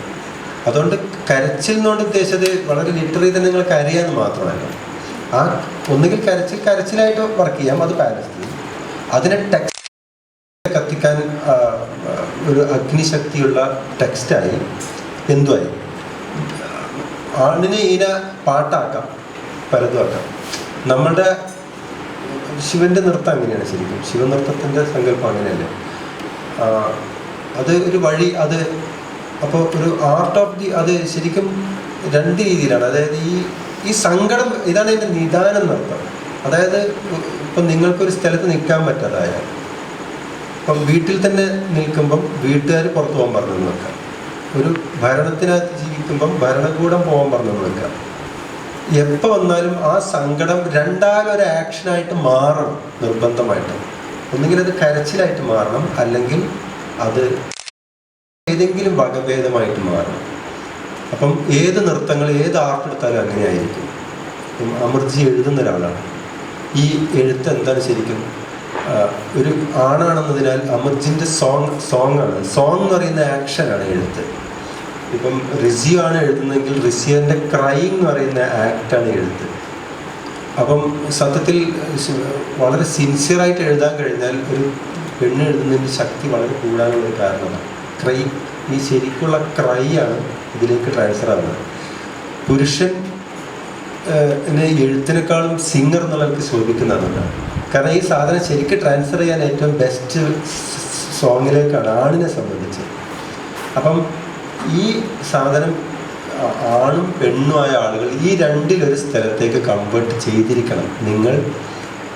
പിന്നെ സെറ്റിൽഡ് അല്ലെങ്കിൽ, അപ്പം നിങ്ങൾ സെറ്റിൽഡ് ആണ് ചെയ്ത് നിങ്ങൾ അലട്ടില്ല. നിങ്ങൾ എപ്പോഴും നോക്കിയാൽ നിങ്ങൾക്ക് ഈ രണ്ട് കാര്യം വരുന്നില്ലെങ്കിൽ, നിങ്ങൾക്ക് പാടാനും തോന്നുന്നില്ല കരയാനും തോന്നുന്നില്ലെങ്കിൽ അതിൻ്റെ അർത്ഥം you are settled. So that's a long thing, but I'll try to translate. What he's saying is, because there are these two forms of, it should not be taken literally, like, you have to cry, or the feminine is always crying, literally crying. But the cry, the idea of cry can take different forms. So if it is transferred in the form of a text, that text can actually become so powerful, it can burn a city. So it is very powerful. That particular type of energy, which he is saying, it can be called the feminine energy, which can be very powerful, and it can take different forms. So there is this cry type of energy which takes different forms, and there is a song type of energy which could also take different forms. He is citing the example of Shiva and the dance. It can take any kind of creative form there, which will work in certain ways. But these work in two different ways, and contextually they will have to use, or that works in particular way. So the last thing that he said is, like, if you don't feel that sense of loss which allows you to cry out, to this effect, or to sing to this effect, then that means you're settled. So you're no longer creative, because this is what makes you creative. അതാണ് അതിലെ ഒന്ന്. അപ്പം പാടുക എന്ന് പറയുന്നത് എൻ്റെ ഒരു ആക്ഷനാണ്. അപ്പോൾ അതുകൊണ്ട് എനിക്ക് കാശ് കിട്ടുന്നതുകൊണ്ട് മാത്രമല്ല ഞാൻ പാടുന്നത്. സൂക്ഷിച്ച് നോക്കിയിട്ടുണ്ടെങ്കിൽ ഒന്നുകിൽ എന്നോട് ആരോ പുറത്തു പോകാൻ പറഞ്ഞിട്ടുണ്ട്, ഇവിടെ നിന്നു, അല്ലെങ്കിൽ അങ്ങനെ എന്തോ ഒരു പ്രോബ്ലം, ഒരു സെറ്റിൽമെൻറ്റിൻ്റെ പ്രോബ്ലം ഉണ്ട്. അതുകൊണ്ടാണ് അതിന് പാടേണ്ടി വരുന്നത്. അതുകൊണ്ടാണ് ഞാൻ പറഞ്ഞത് എനിക്ക് എൻ്റെ സേഫായിട്ടുള്ളൊരു വീട് പോലത്തെ സേഫ് സോൺ, അങ്ങനെ പല സേഫ് സോണുകളും വരുന്നതോടെ നിങ്ങൾക്ക് എൻ്റെ അടുത്ത് നിന്ന് ഇത്തരത്തിലുള്ള ഒരു ഡീറ്റെയിൽസും ഒരു ഡൈനാമിക്സും പ്രതീക്ഷിക്കാൻ പറ്റില്ല. singing not because it's a profession or it's getting money or anything, but if you deeply look at this, maybe at some point somebody, he has felt an exile. There is this feeling of being exiled which is actually making him sing. So the moment he feels like, okay, I've arrived in a safe zone of a home or somewhere, then he can give, there is no point in singing because they don't go together. അപ്പോൾ എനിക്ക് സത്യത്തിൽ അതും കൂടി എനിക്ക് ഞാൻ പറഞ്ഞു നമ്മൾ connected ആവാതെ വരുന്നത് എനിക്ക് തോന്നിയത് you are all settled I think I am not a settled person maybe that's right. ഇപ്പൊ പക്ഷെ നിങ്ങൾ ചിരിക്കുകയും ചെയ്തു അപ്പൊ ഒരു സെറ്റിൽമെന്റ് ഇളകുന്നതാണ്. Very good.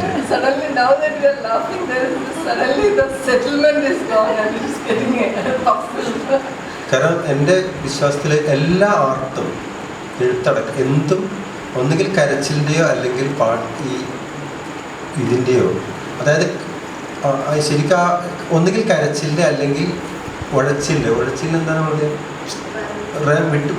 വിട്ടുപോയി ഒന്നും ചെയ്യാനില്ല.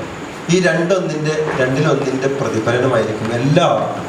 അതായത് ആ പഴയ മൊഴി ഓർമ്മയില്ലേ, പെണ്ണാണ് ഒന്നും ചെയ്യാനില്ല, ഒരു പ്രത്യേക സ്ഥലത്തെത്തി വഴി മുട്ടിപ്പോയി എന്ന് പറയില്ലേ, വാട്ട് ടു ഡു.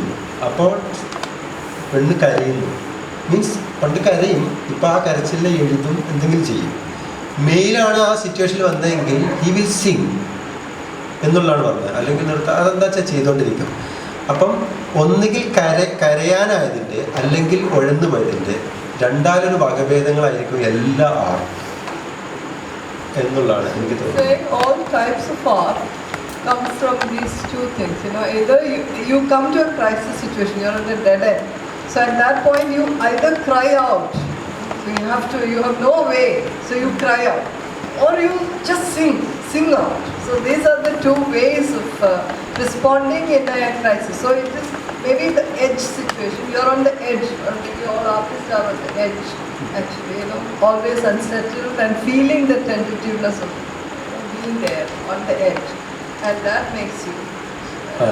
അതുകൊണ്ട് എങ്ങനെയാണ് സൂഫിസത്തെ, അത് ചിന്തിക്കേണ്ട ഒരു പോയിന്റ് ആണല്ലോ. സൂഫിസത്തിൽ ശരിക്കും എങ്ങനെയാണ് മ്യൂസിക് വന്നിട്ടുള്ളത്? How has music come into Sufism? I actually wanted to tell you, please, regarding your first proposition. Since I have kind of studied the subject a little bit, the Sufism is not a word that comes from where so-called Sufism is coming from. Yeah. It's a term which was coined in the 19th century by a German expert, because that's the way some people describe those guys mainly in what we call Turkey and Iran today. So you should not have this, because the mapping of Sufism itself is a kind of a colonial invention. And what we call Sufism here, like the dervishes, the Hazrat Nizamuddin Dargah Sharif and other places, or if you look at Bengal where they have baul singers, nowhere they're actually called Sufi. Sufi is Anglo-Saxon or German or a French way of looking at certain cultural production from this region, and which is predominated by Islam as religion. So, and in India often we kind of talk of Sufi and Bhakti in the same breath, because we understand that Sufism is not a standalone thing. So you should not have this crisis that you are not a Sufi singer. We are out of you just because you said the word Sufi. Now today the Sufi has a complete evolved meaning, and in that evolved meaning I think you very well kind of said that it's a traveler's vocation. And another thing I will just sum up the entire thing is there is this lovely book on Sufism by Idris Shah, who himself is a kind of Iran's Sufi sect in southern Spain. And to the introduction of that book, if you remember Robert Graves, he was a great English poet, for sure. Robert Graves wrote an introduction, and he very clearly says that even if we have this perception that Sufism should have some pre-decided conditions, which is completely fake, because a housewife can be Sufi.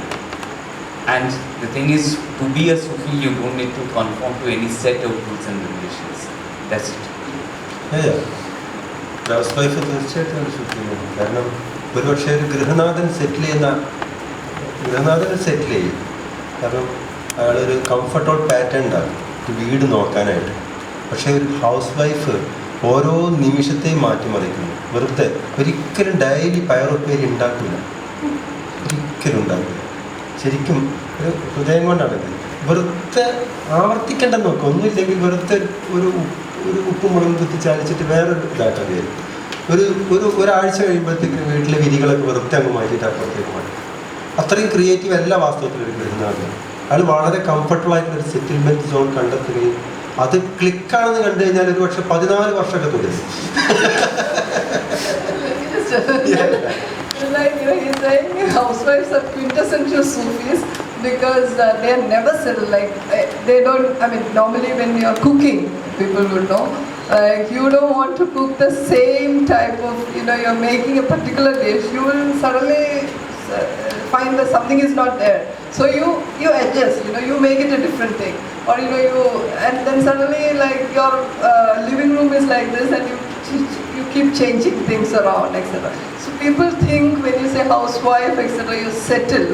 While no housewife is ever settled, because this is the way a housewife actually works. It's a very unsettled kind of thing within. And the second thing is, he's also saying like, at the same time, the man of the house, mostly, like if he is comfortable in a certain kind of, in the morning, maybe the newspaper comes, he reads this, etc. So there is a kind of settlement into which he, apparently it is like he goes out or, he does things, etc. But there is a settlement about the routine that he follows. So in comparison, a housewife is more Sufi than anyone else. അപ്പോൾ നേരത്തെ പറഞ്ഞത് സൂഫിസത്തിൽ ഇന്ന് കാണുന്ന കവാലി ഉൾപ്പെടെയുള്ള music instruments, പെട്ടി, തബല എങ്ങനെ വന്നു?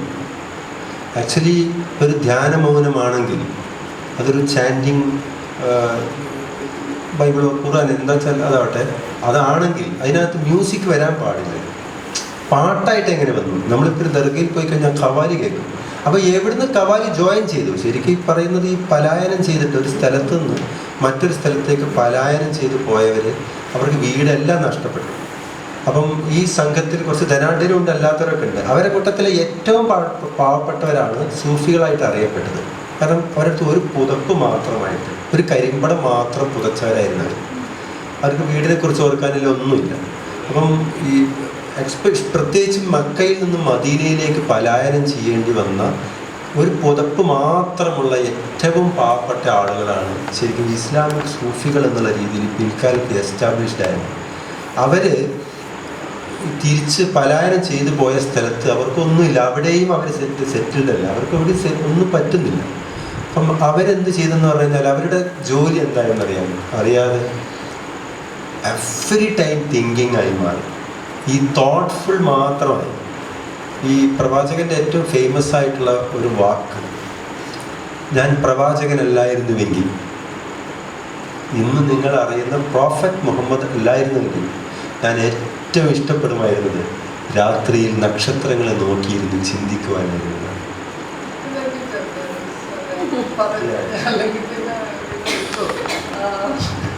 Sorry about this. I just wish he could just go on and on, but I don't want some of you to be completely lost. What he's saying is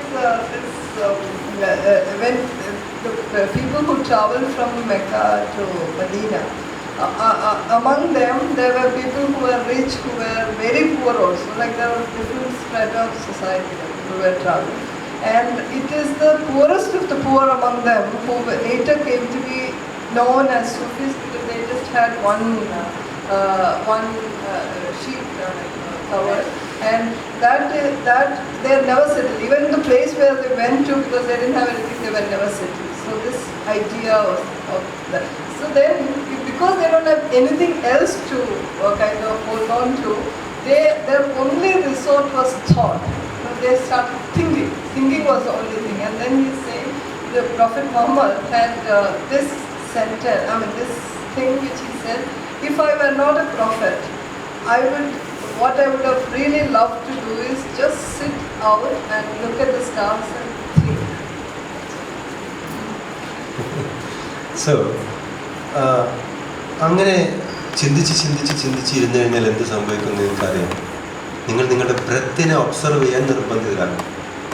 കാരണം ചിന്തിച്ചു കഴിഞ്ഞാൽ ഇങ്ങനെ ആയിരിക്കും, പേടി വന്നാൽ നിങ്ങൾ നിങ്ങളുടെ ഈ മിടിക്കുന്നത് അറിയും. മിടിക്കുന്നത് അറിഞ്ഞാൽ ഉടനെ അതിനെ ഒബ്സർവ് ചെയ്യും. ഇതിനെ ഒബ്സർവ് ചെയ്തിട്ടുണ്ടായതാണ് ആദ്യത്തെ സൂഫി മ്യൂസിക്. ബ്രെത്ത്, സ്വന്തം ബ്രെത്തിനെ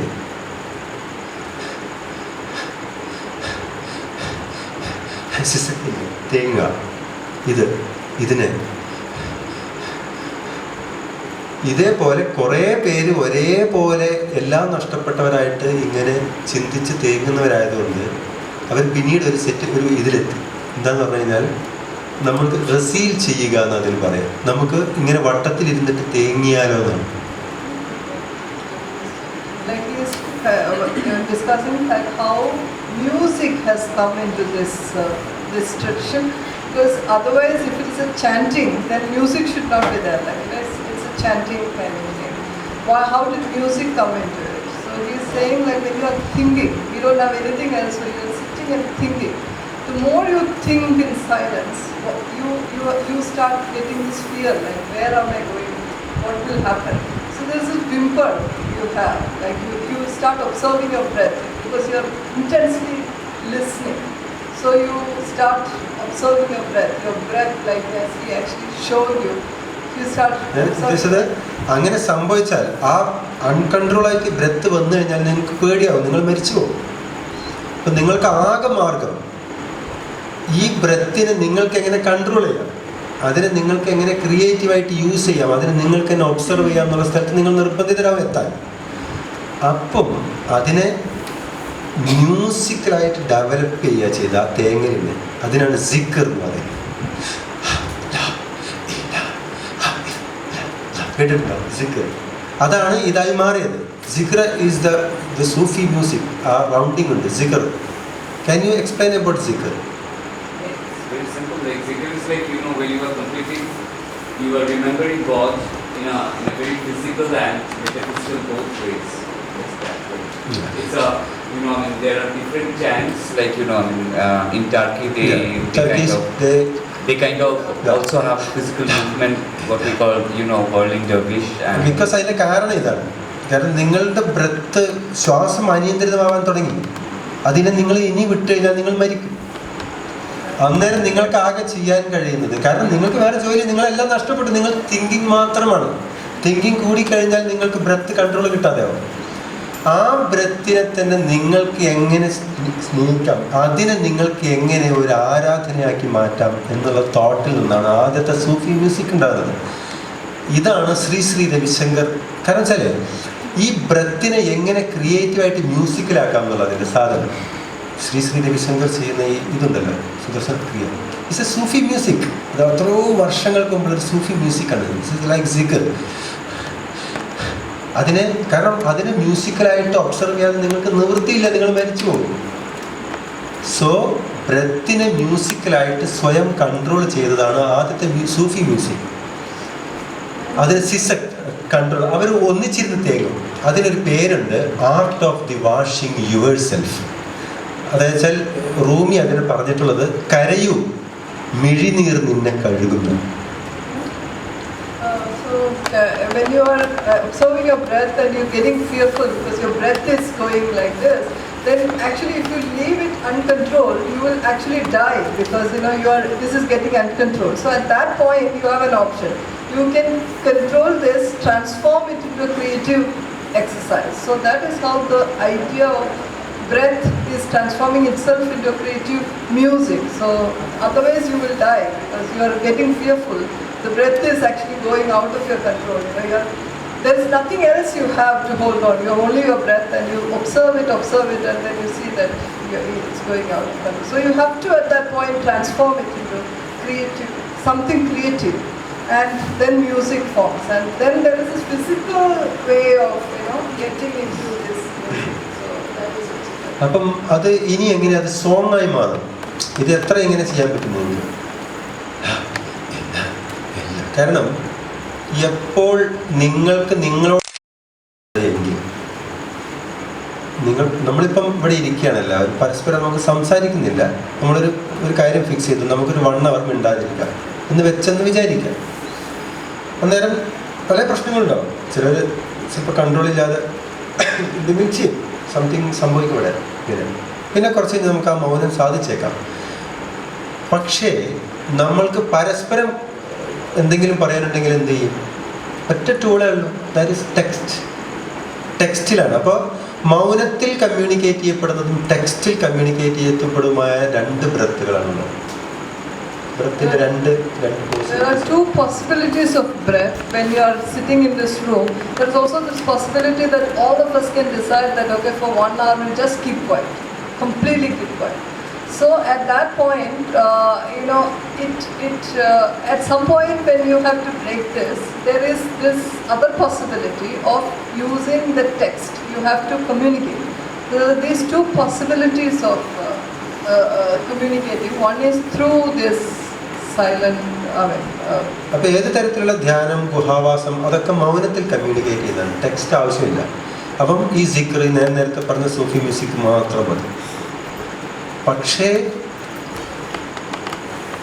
നിങ്ങൾക്ക് ഡിപ്രഷൻ വന്ന് അങ്ങനെയാണ് ശരിക്കും. അങ്ങനെ സംഭവിച്ചാൽ നിങ്ങൾ ആദ്യം എന്തെങ്കിലും വിളിച്ചു പറയും. ശ്രദ്ധിച്ചിട്ടില്ല? ഒരു ഡിപ്രഷൻ്റെ തലം കഴിഞ്ഞു പോയ വ്യക്തി ഭ്രാന്ത് പറയുന്നുണ്ടല്ലേ, നമ്മളതിന് പറയുന്നതാണ് എന്താണ് പുലമ്പുക എന്ന് പറയുന്നത്. അപ്പം ഫസ്റ്റ് ടെക്സ്റ്റ് എൻ്റർ ചെയ്യാൻ വേറെ വ്യക്തിയോടല്ല, ചിലപ്പം ഭ്രാന്തായിട്ട് ഏതെങ്കിലും ഒരു പാറയോട്, മരത്തിനോട്, ചിലപ്പം ദൈവം എന്തെങ്കിലും ഒന്ന്. അതാണ് ആദ്യത്തെ സോങ്ങിൻ്റെ രൂപം, ഫസ്റ്റ് സോങ്ങിൻ്റെ രൂപം. അതായത് പേഴ്സണൽ കമ്മ്യൂണിക്കേഷൻ, ആദ്യത്തെ കമ്മ്യൂണിക്കേഷൻ സ്റ്റാർട്ട് ചെയ്യാൻ വളരെ ഭ്രാന്തമായിട്ടൊരു ശബ്ദമായിട്ട്.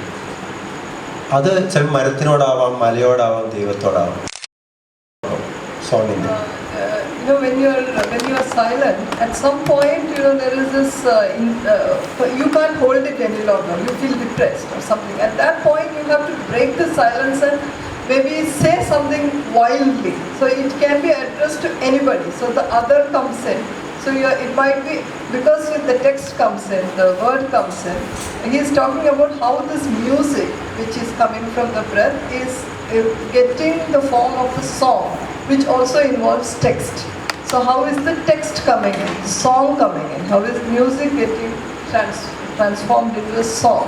So it is at that point when you have to communicate, or you cannot hold this any longer. But something interesting which he said is, like when you can contain your silence, you are communicating with yourself, contain it within yourself, you become almost insane. And you just break out of this silence. So it is also the moment of insanity which gives. അപ്പോഴും text വേണ്ട, കാരണം നിങ്ങൾക്ക് ഭ്രാന്തമായി പറയാനാണ്. ഖയാൽ മതി.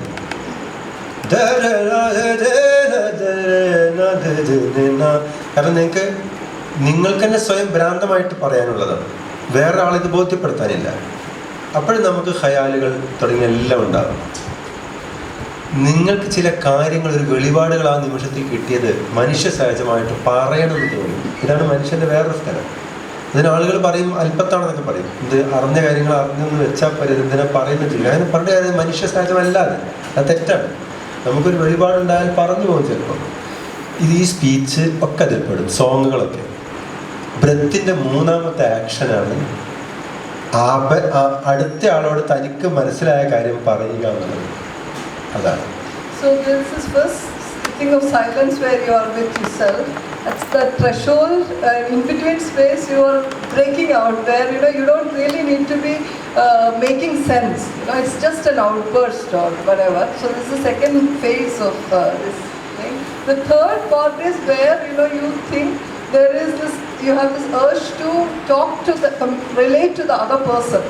And he's saying there are arguments, like if you know something, why do you want to actually talk about it? You just know, you have it. But then he's saying it is not even human to do that, to contain it like this, because it is human to communicate, to relate to the other, to share, etc. So it is the third stage of that movement where song comes in with the text.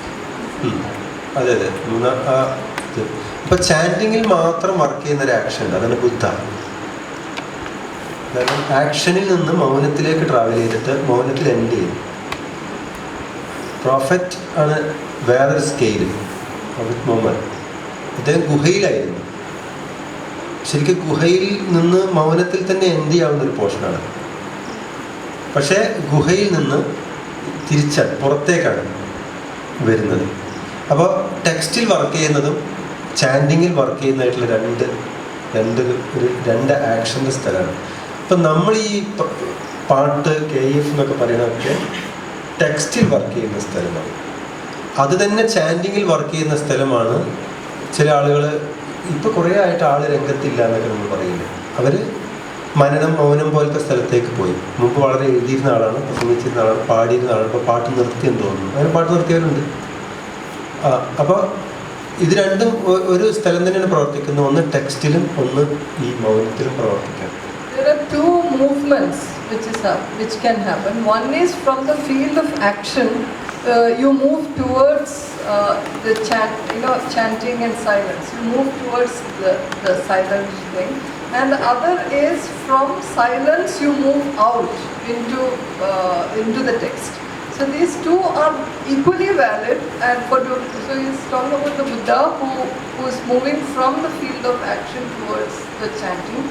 And his own practice is like to the text because it is a song. പിന്നെ ഈ നമ്മുടെ text, അപ്പം നമ്മളെ ഈ നരകത്തിൽ തീയില്ല എന്ന പോലത്തെ പാട്ടൊക്കെ എങ്ങനെയാണ് വരുന്നതെന്ന് വെച്ചാൽ ടെക്സ്റ്റ് രണ്ട് നിലയിൽ മാത്രമേ പ്രവർത്തിക്കുള്ളൂ. ഒന്നുകിൽ തിരസ്കാരം അല്ലെങ്കിൽ ഈ സ്തുതി. രണ്ട് രീതിയിലാണ് പ്രവർത്തിക്കുക ടെക്സ്റ്റ്. സ്തുതിഗീതമായിട്ട് പ്രവർത്തിക്കും. Most of the devotional songs are സ്തുതീസാണ്. റബല്യസ് ആയിട്ടുള്ള ഒരു തിരസ്കാരമായിട്ട് നിന്നെ എനിക്ക് കാണണ്ട ഇങ്ങനെയൊക്കെ പറയുന്ന തരത്തിലുള്ള വിശ്വാസത്തിലാണ് ടെക്സ്റ്റ് രണ്ടെണ്ണമായിട്ട് പ്രവർത്തിക്കുന്നത്. അപ്പോൾ ഇതൊക്കെ പ്രവർത്തിക്കുന്നത് എങ്ങനെയാണെന്ന് വെച്ചാൽ ഇപ്പം നരകവും സ്വർഗവും ഉണ്ടെന്നുള്ള തോട്ട്സ് എല്ലാം നിൽക്കുന്നുണ്ടല്ലോ. ആ സമയത്ത് ഷഹബാസ് കലന്തർ പോലത്തെ ആളുകൾ ഒക്കെ കുറച്ച് ഒരു ഭ്രാന്ത് പോലെയായിരുന്നു. അവരെ റബലിൽ പ്രവർത്തിക്കുന്നതാണ് ഇത്. എന്താന്ന് പറഞ്ഞു കഴിഞ്ഞാൽ അദ്ദേഹത്തോട് തീ ഒരു രാത്രി ഇരിക്കുമ്പം വെളിച്ചം കുറച്ചവിടെ തീ കൂട്ടി നമുക്ക് തണുപ്പം മാറ്റാം, ആ ഇരുട്ടിൽ വെളിച്ചവും വേണം. അതിന് ഇദ്ദേഹത്തിന് പരുന്തായിട്ട് മാറിയിട്ട് എവിടെ പോകാനുള്ള കഴിവുണ്ടെന്നാണ് സങ്കല്പം ഷഹബാസിന്. അപ്പോൾ ഷഹബാസ് കലന്തറിനോട് പറയാണ് നരകത്തിൽ പോയിട്ട് അല്പം തീ എടുത്തു വരാം, എന്നിട്ട് ആ തീ നമ്മൾക്കൂടെ കാഞ്ഞിരിക്കാമല്ലോ. അങ്ങനെ അദ്ദേഹം പോകുന്നു. എന്നിട്ട് തിരിച്ചു വരികയാണ്. എന്നിട്ട് ഗുരുവിനോട് പറയാണ് വെരി സോറി, നരകത്തിൽ തീയില്ല, അവനവന് വേണ്ട തീയുമായിട്ട് നമ്മൾ നരകത്തിലേക്ക് പോവുകയാണ്. ആ തോട്ടിൽ നിന്നാണ് ഈ നരകത്തിൽ തീയില്ല സ്വർഗത്തിൽ തോട്ടവുമില്ല എല്ലാം എൻ്റെ ഉള്ളിലാണ്. അത് പടം. There is a song which literally means there is no fire in hell and there is no garden in heaven. So this song is a kind of this song which is going to sing. There is a story, anecdote about this one about Shahabaz Qalander. Shahabaz Qalander has this capacity to travel as a falcon. And go and get, transcend, cross and go and get anything. So his guru says, go and get fire from, because it is cold, the night is cold, so go and get fire from hell, because you need heat and light. So because there is a talk that fire is in hell, so you go and get fire from the hell. And so Shahabaz Qalander goes to the hell and comes back and tells the guru, I'm very sorry, I have found out that there is no fire in hell, and that is and he also found out that actually the fire is in yourself. So what you do is അതല്ല നരകം ഒരു തെറ്റ് ചെയ്തതിന് ശിക്ഷയായിട്ട് കിട്ടുന്നതാണെന്നാണ് പറയുന്നത് ആ തീയെ. അപ്പൊ അവനവന്റെ ദുരന്തം തന്നെ അവനവൻ കൊണ്ടുപോയി അവിടെ തീയാക്കിയിട്ട് ATM അവിടെ നിക്ഷേപിച്ചിട്ട് അവിടുന്ന് തീയായിട്ട് എടുക്കുക, കുത്തിയിട്ട് ഈ ദുരന്തം കുത്തിയിട്ട് തീയായിട്ട് അവനവൻ എടുക്കുന്ന, അല്ലാതെ അവിടെ ഇല്ല, ഇവിടുന്ന് കൊണ്ടുപോകുന്നതാണ്. നിങ്ങൾക്ക് വേണമെങ്കിൽ ഇവിടെ തന്നെ സ്വർഗമാക്കാന്നുള്ള സംശയം. You're taking your own guilt and sins, everything, going there and making it a fire. There is no fire which is existing there. നരകത്തിൽ തീയില്ല. Single clap.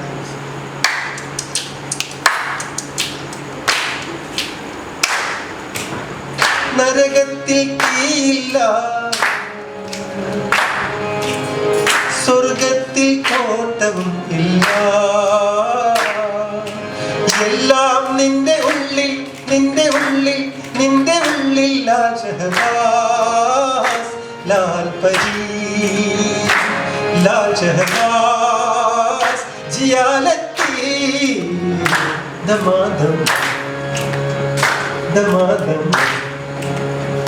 ദമാദം ദമാദം. നരകത്തിൽ തീയില്ല, സ്വർഗത്തിൽ കോട്ടവും ഇല്ല. എല്ലാം നിന്റെ ഉള്ളിൽ, നിന്റെ ഉള്ളിൽ, നിന്റെ ഉള്ളിൽ. ലാൽ ഷഹബാസ്, ലാൽ പരി, Lal Shahbaz ജിയാലത്തി. ദമാദം ദമാദം. This ദമാദം ദമാദം.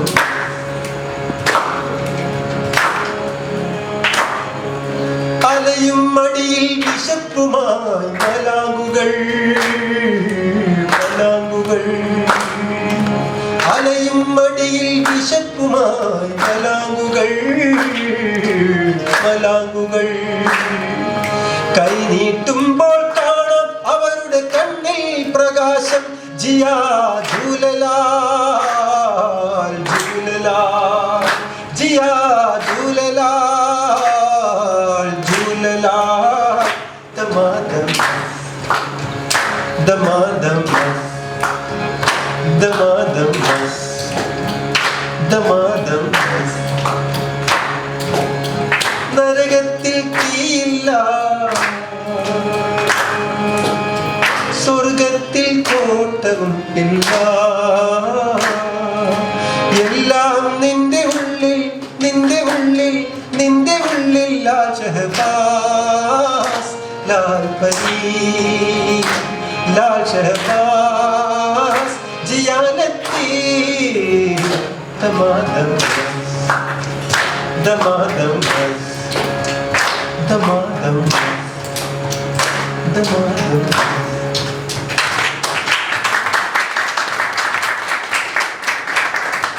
The DJ song that we sing at that's interrupted because chorus need all things there. Yeah. So അപ്പം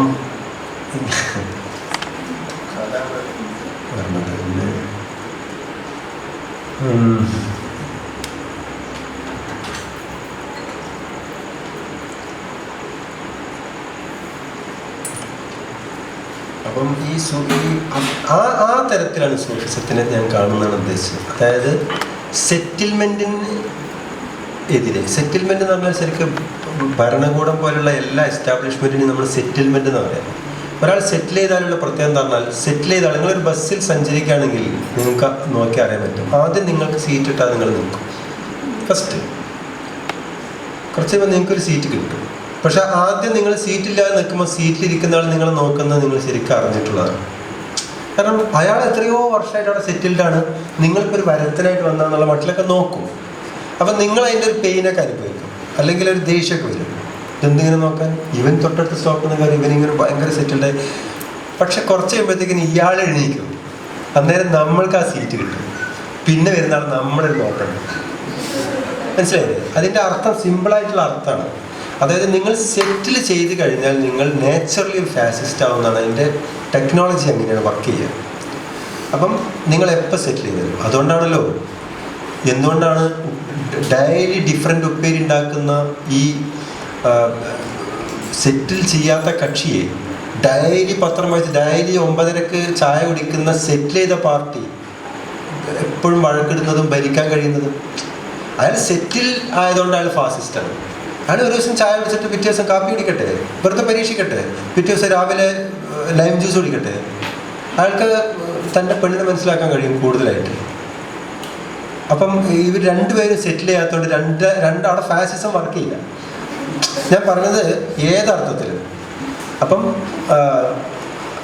അതുകൊണ്ട് ശരിക്കും എന്തിലും സെറ്റിൽമെൻറ്റ് വന്നാൽ സംഭവിക്കാം. അപ്പം സൂഫിസത്തിൽ സെറ്റിൽമെൻറ്റ് ഇല്ലാത്തത് കൊണ്ട് മാത്രമാണ് ഇത് ഏത് തരത്തിലും നമ്മളെ അടിച്ചമർത്താനും നമ്മൾ എന്തിനും ശ്രമിക്കുന്നത്. ഇപ്പോൾ പാപ്പിട്ട് മനുഷ്യനെ അവിടെ നിന്ന് വെറുതെ ചവിട്ട പോകുന്നത്, അതിനെതിരെ പ്രതികരിക്കാൻ നിങ്ങൾക്ക് തോന്നും വെറുതെ നിങ്ങളൊരു കരുകലെടുത്തിട്ട് എറിയുകയോ അവിടെ തലക്ക് ചുറ്റിയെടുത്ത് അടിക്കാമോ?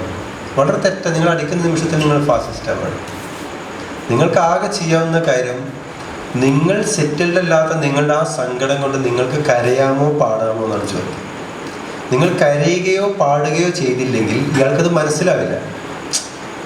ഒരു അധികാരി ഫാസിസം നിരന്തരം പ്രയോഗിച്ചുകൊണ്ടിരിക്കുന്ന ഒരു സന്ദർഭത്തിൽ നിങ്ങൾ അയാളെ തകർക്കാൻ പാട്ടോ കരച്ചിലോ അല്ലാത്ത മാർഗം എപ്പോൾ തിരഞ്ഞെടുത്താലും അത് പരാജയത്തിൽ കലാശിക്കും. കാരണം വെച്ചാൽ സെറ്റിൽമെൻ്റ് അല്ലാത്തൊരു വഴി കൊണ്ട് മാത്രമേ സെറ്റിൽമെൻറ്റിനെ തകർക്കാൻ കഴിയുള്ളൂ. നിങ്ങൾ അതിനെ തകർക്കാൻ നിങ്ങൾ സെറ്റിൽഡ് ആവരുത്. നിങ്ങൾ സെറ്റിൽഡ് ആയാൽ അത് വർക്കാവില്ല എന്നാണ് എൻ്റെ വിചാരം. അതുകൊണ്ട് ഈ സൂഫിസത്തിൻ്റെ ഈ വഴി ശരിക്കും പറഞ്ഞാൽ ഒരു ആൻറ്റി ഫാസിസ്റ്റ്, ഒരു ആൻറ്റി അധികാര, അങ്ങനെയുണ്ടല്ലോ, ആൻറ്റി ധിക്കാര സാധനത്തിൻ്റെ, അതുകൊണ്ടാണ് നമ്മളതിനകത്ത് നമുക്ക് നിൽക്കാൻ കഴിയുന്നു. അല്ലാണ്ട് ഈ നരകത്തിൽ തീയില്ലാതെ പാടിയിട്ട് സെറ്റിൽ ചെയ്യാമെന്നല്ല നമ്മൾ വിചാരിക്കുന്നത്. കാരണം നരകമുണ്ട് സ്വർഗമുണ്ടെന്ന് നിരന്തരം പറഞ്ഞപ്പോൾ അതിനൊരു സെറ്റിൽമെൻറ്റ് വന്നതുകൊണ്ട് മാത്രം നമ്മളങ്ങനെ പറയുന്നത്. നാളെ അവർ നരകമില്ല ഇതില്ല എന്ന് പാടി അവരും ഫിക്സ് ചെയ്ത് കഴിഞ്ഞാൽ ഈ പാട്ട് അപ്രസക്തമാണ്. അപ്പം നമ്മൾ പാടേണ്ടതല്ല. നരകം സ്വർഗം ഇല്ലെങ്കിൽ പിന്നെ എന്തിനും ഞാൻ ഇവിടെ ജീവിക്കുന്നു. അപ്പം നമ്മൾ നേരെ ഓപ്പോസിറ്റാണ് പാടുന്നത്. എനിക്ക് നരകം വേണം, എനിക്ക് സ്വർഗം വേണം എന്നാണ് പാടുന്നത്. അപ്പം ഇസ്ലാം മാറ്റി പറയാൻ വെറുതെ സങ്കല്പിക്കാം, നരകവും ഇല്ല സ്വർഗവും ഇല്ല. അന്നേരം ഞാൻ തിരിച്ചു പാടുന്നു, എനിക്ക് സ്വർഗം വേണം എന്ന് പറയും. അതാണ് സെറ്റിൽ ചെയ്തിരുന്നതാണ് കസൻസാക്കി സദാ പറഞ്ഞത്. ഒരു ശീലം നിങ്ങളുടെ സ്വഭാവത്തിന്റെ ഭാഗമായി മാറുന്നുണ്ടെന്ന് തോന്നിയാൽ ആ നിമിഷം അതിനെ തകർക്കണം.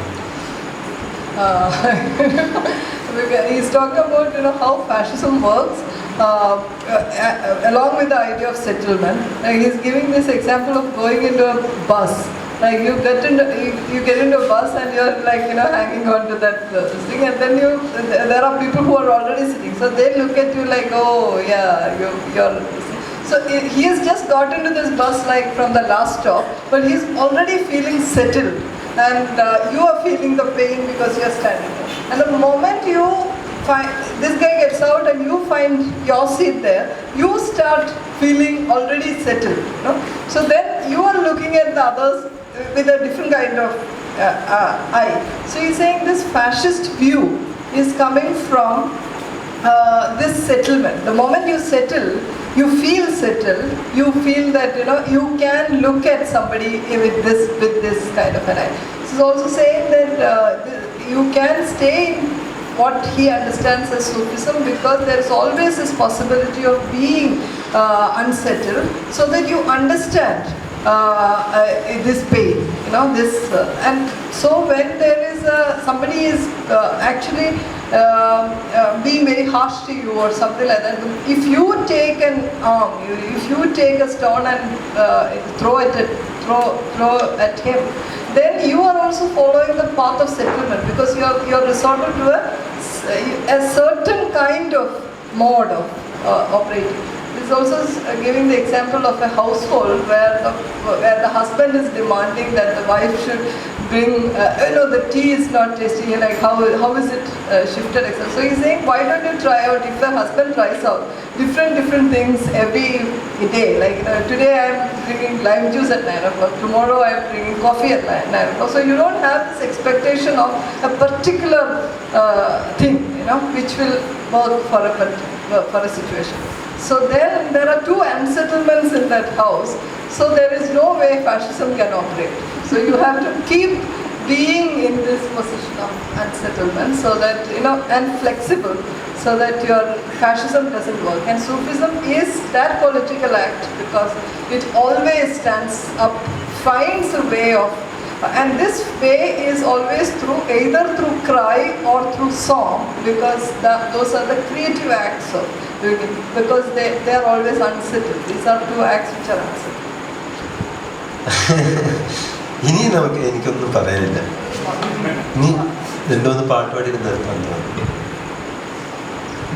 ഒരു എനിക്ക് പേഴ്സണലായിട്ട് ഭയങ്കര ഇഷ്ടമാണ് ജിസി.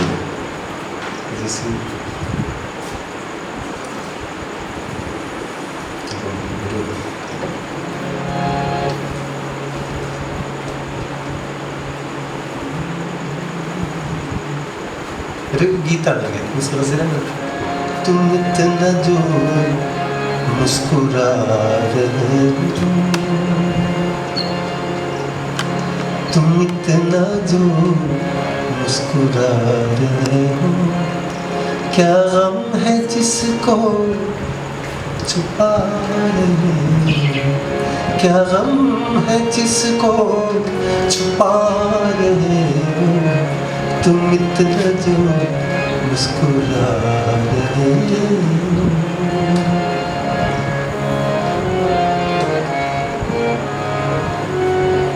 आँखों में नमी हंसी लबों पर, आँखों में नमी हंसी लबों पर, क्या हाल है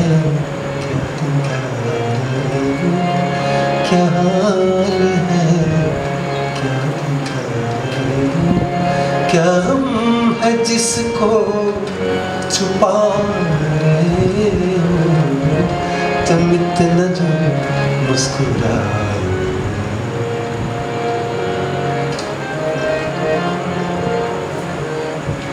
बन जाएंगे जहर पीते पीते, बन जाएंगे जहर पीते पीते, बन जाएंगे जहर पीते पीते, ये अश्क जो पीते जाए, ये अश्क जो पीते जा रहे हैं, क्या गम है जिसको छुपा रहे हैं, क्या गम है जिसको छुपा रहे हैं, तुम इतना जो मुस्कुरा रहे हो.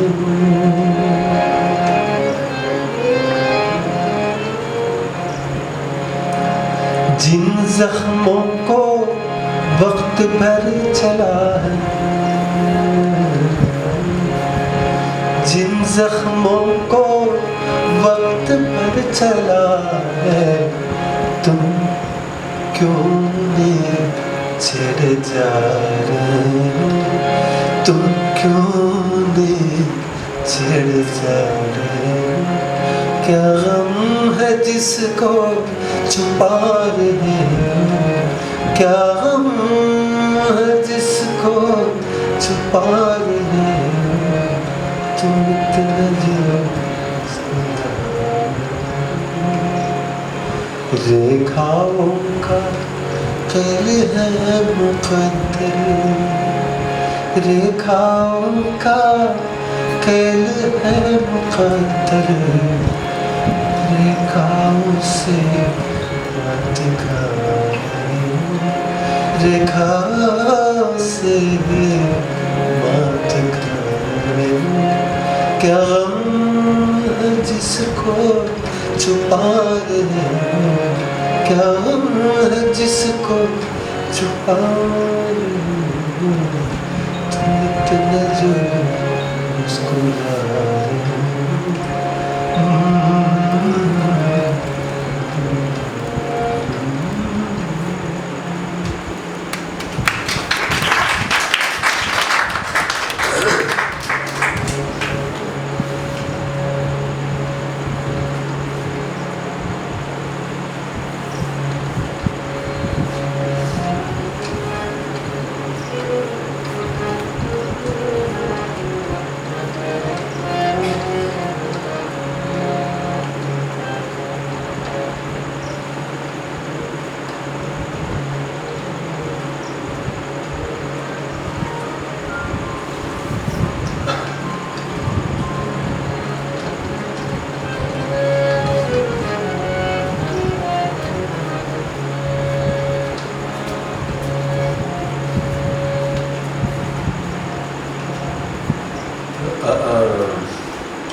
ഒത്തുപള്ളിയിലെന്ന് ഓത്തുപള്ളിയിലെന്ന് നമ്മൾ പോയിരുന്ന കാലം ഓർത്ത് കണ്ണീർ വാർത്ത് നിൽക്കയാണ് നീലമേഘം.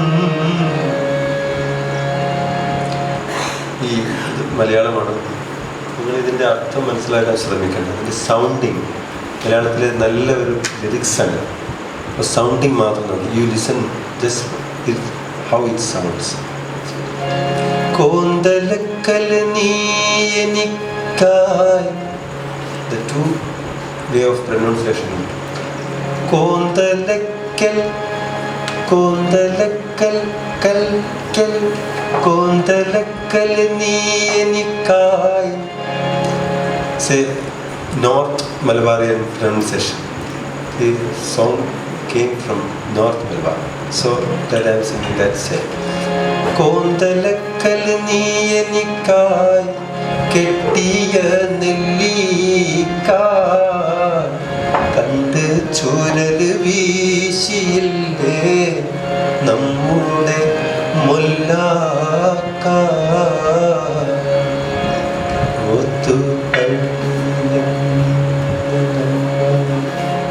പോയിരുന്ന കാലം ഓർത്ത് കണ്ണീർ വാർത്ത് നിൽക്കയാണ് നീലമേഘം. പാഠപുസ്തകത്തിൽ മയിൽ പീലി വെച്ച് കൊണ്ട് പീലി വെറ്റ് കൂട്ടുമെന്ന് നീ പറഞ്ഞു പണ്ട്. ഉപ്പു കൂട്ടി പച്ച മാങ്ങ നമ്മളെത്ര തിന്നു. ഉപ്പു കൂട്ടി പച്ച മാങ്ങ നമ്മളെത്ര തിന്നു. ഇപ്പോൾ കഥകളെ നീ അപ്പടി മറന്നു.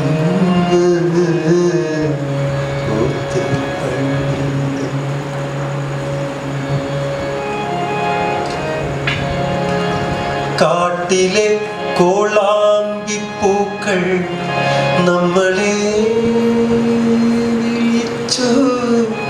കാറ്റ് കയറും കാട്ടിലെല്ലാം നമ്മളും കുതിച്ചു. കാലമായിലഞ്ഞ് എത്ര പൂക്കളെ കുഴിച്ചു. കാലമായിലഞ്ഞ് എത്ര പൂക്കളെ കുഴിച്ചു. കാത്തിരിപ്പും മോഹവും ഇന്ന് എങ്ങനെ പിഴച്ചു. ഓർത്ത് ഉയരുന്ന ഓർത്ത് കണ്ണീർ വാർത്ത് നിൽക്കയാണ് നീലമേഘം. നിർത്തായിരിക്കും നല്ലത് അല്ലേ? ഡ്രമാറ്റിക്കായിട്ട്. അല്ലെങ്കിൽ നമ്മൾക്ക് തന്നെ നമ്മൾ പരസ്പരം ഇഷ്ടമില്ലാതെ ആവും. ഈ സ്നേഹിക്കുന്ന നിങ്ങൾ തന്നെ അവസാനം ശേഷം ഒന്ന് കൂടിപ്പോയി തോന്നുന്നത്. അപ്പം കായലിൽ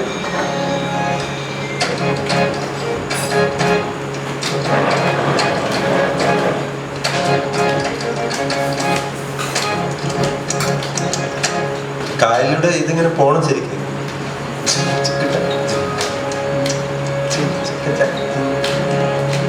കായലിനരികെ കായലിനരികെ കുടികൾ പറത്തി കുതിച്ചു പൊങ്ങിയ കമ്പനികൾ കച്ചവടത്തിന് കച്ചമുറുക്കി കനത്തു നിൽക്കും കമ്പനികൾ.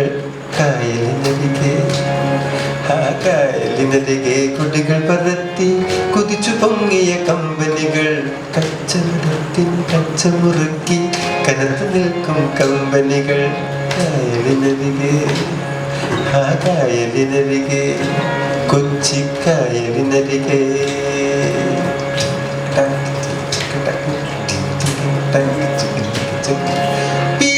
Leslie, Aspinwall, Omcard, HMC, Bombay Company, Madura Company, A.B. Thomas Company.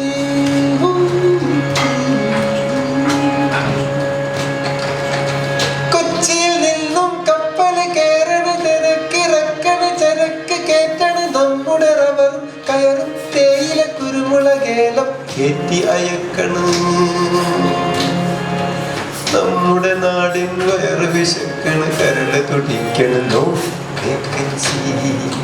കായലിനരികെ കായലിനരികെ കൊടികൾ പറത്തി കുതിച്ചു പൊങ്ങിയ കമ്പനികൾ കച്ചവടത്തിന് കച്ചമുറുക്കി കനത്ത് നിൽക്കും കമ്പനികൾ കച്ചവടത്തിന് കച്ചമുറുക്കി കനത്ത് നിൽക്കും കമ്പനികൾ കായലിനരികെ കായലിനരികെ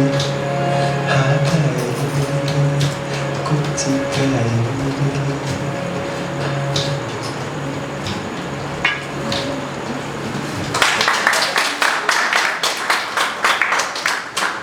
This is the first working blues in Malayalam. Working blues as a working class blues, sorry.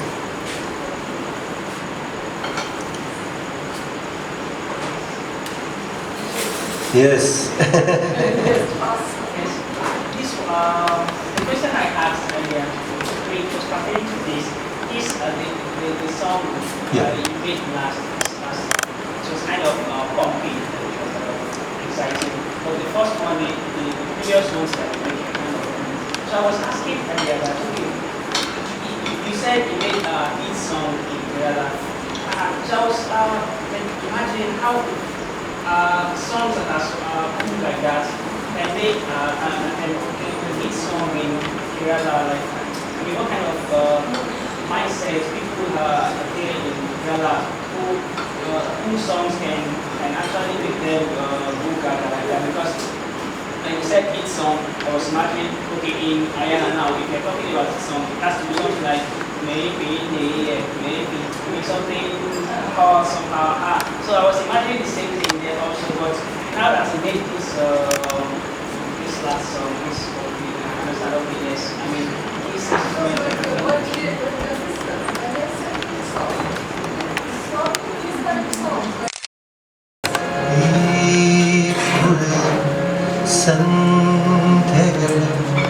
This is one of the huge hits of mine. The song. നീലനിരീകളുകളും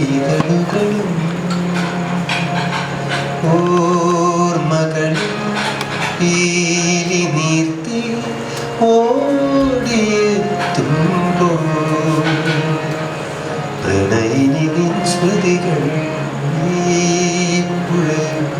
സന്ധ്യകളും. This is also a hit. So പക്ഷെ എൻ്റെ ചോദ്യം, എൻ്റെ പ്രശ്നം അതല്ല, അതിൻ്റെ ചോദ്യം അതല്ലെന്ന് തോന്നുന്നു അല്ലേ? ശരിക്കും റിയലായിട്ട് എന്തോ ഒരു സത്യമായ ഒരു കാര്യം അറിയാൻ ആഗ്രഹിക്കുന്നുണ്ട്. അത് അദ്ദേഹത്തിന് എക്സ്പ്രസ് ചെയ്യാൻ കഴിയുന്നുണ്ടോ എന്ന് എനിക്ക് സംശയം. അതുകൂടിയാണല്ലേ, ആ ടൈപ്പ് സോങ്സ് ആയിരിക്കും അവിടെ ഹിറ്റ് ആവുന്നുണ്ടാവുക.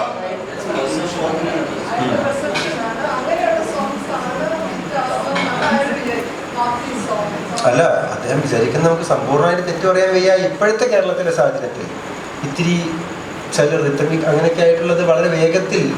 പിന്നെ ഹിറ്റ് എന്ന് പറഞ്ഞാൽ ഒരു സ്പാനകത്ത് എല്ലാവരും ഒരുപോലെ വളരെ പെട്ടെന്ന് ഏറ്റുപാടുന്നതിന് നമ്മൾ ഹിറ്റെന്നും, രണ്ട് ഹാർട്ട് വൈസ് ഹിറ്റുണ്ട്. നിങ്ങളുടെ മനസ്സ് ഹിറ്റ് അവിടെ ചെന്ന് ഹിറ്റ് ചെയ്യുന്നത് അത് വേറെ. അത് പോയിട്ട് അതെന്താന്ന് പറഞ്ഞാൽ അത് ചിലപ്പം കുറേ കാലം നിൽക്കുന്നുണ്ട്. പക്ഷെ ഇപ്പൊ കേരളത്തിൽ ഇതൊന്നും ഉപയോഗിക്കുന്നതല്ലല്ലോ. ആ ജമ്മിലൊരു അതൊരു കരച്ചിലാണ്. ആ ജമ്മിലോനി ഉണ്ട്. ആ അത് നമ്മൾ 30 ചെയ്യുന്നുണ്ട്. കുറച്ച് വ്യത്യസ്ത തരത്തിൽ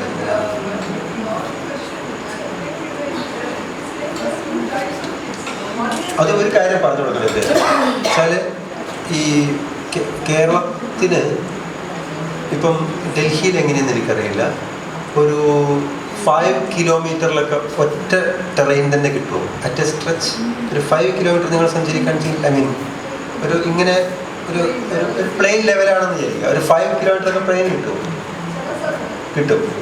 കേരളത്തിൽ കിട്ടില്ല.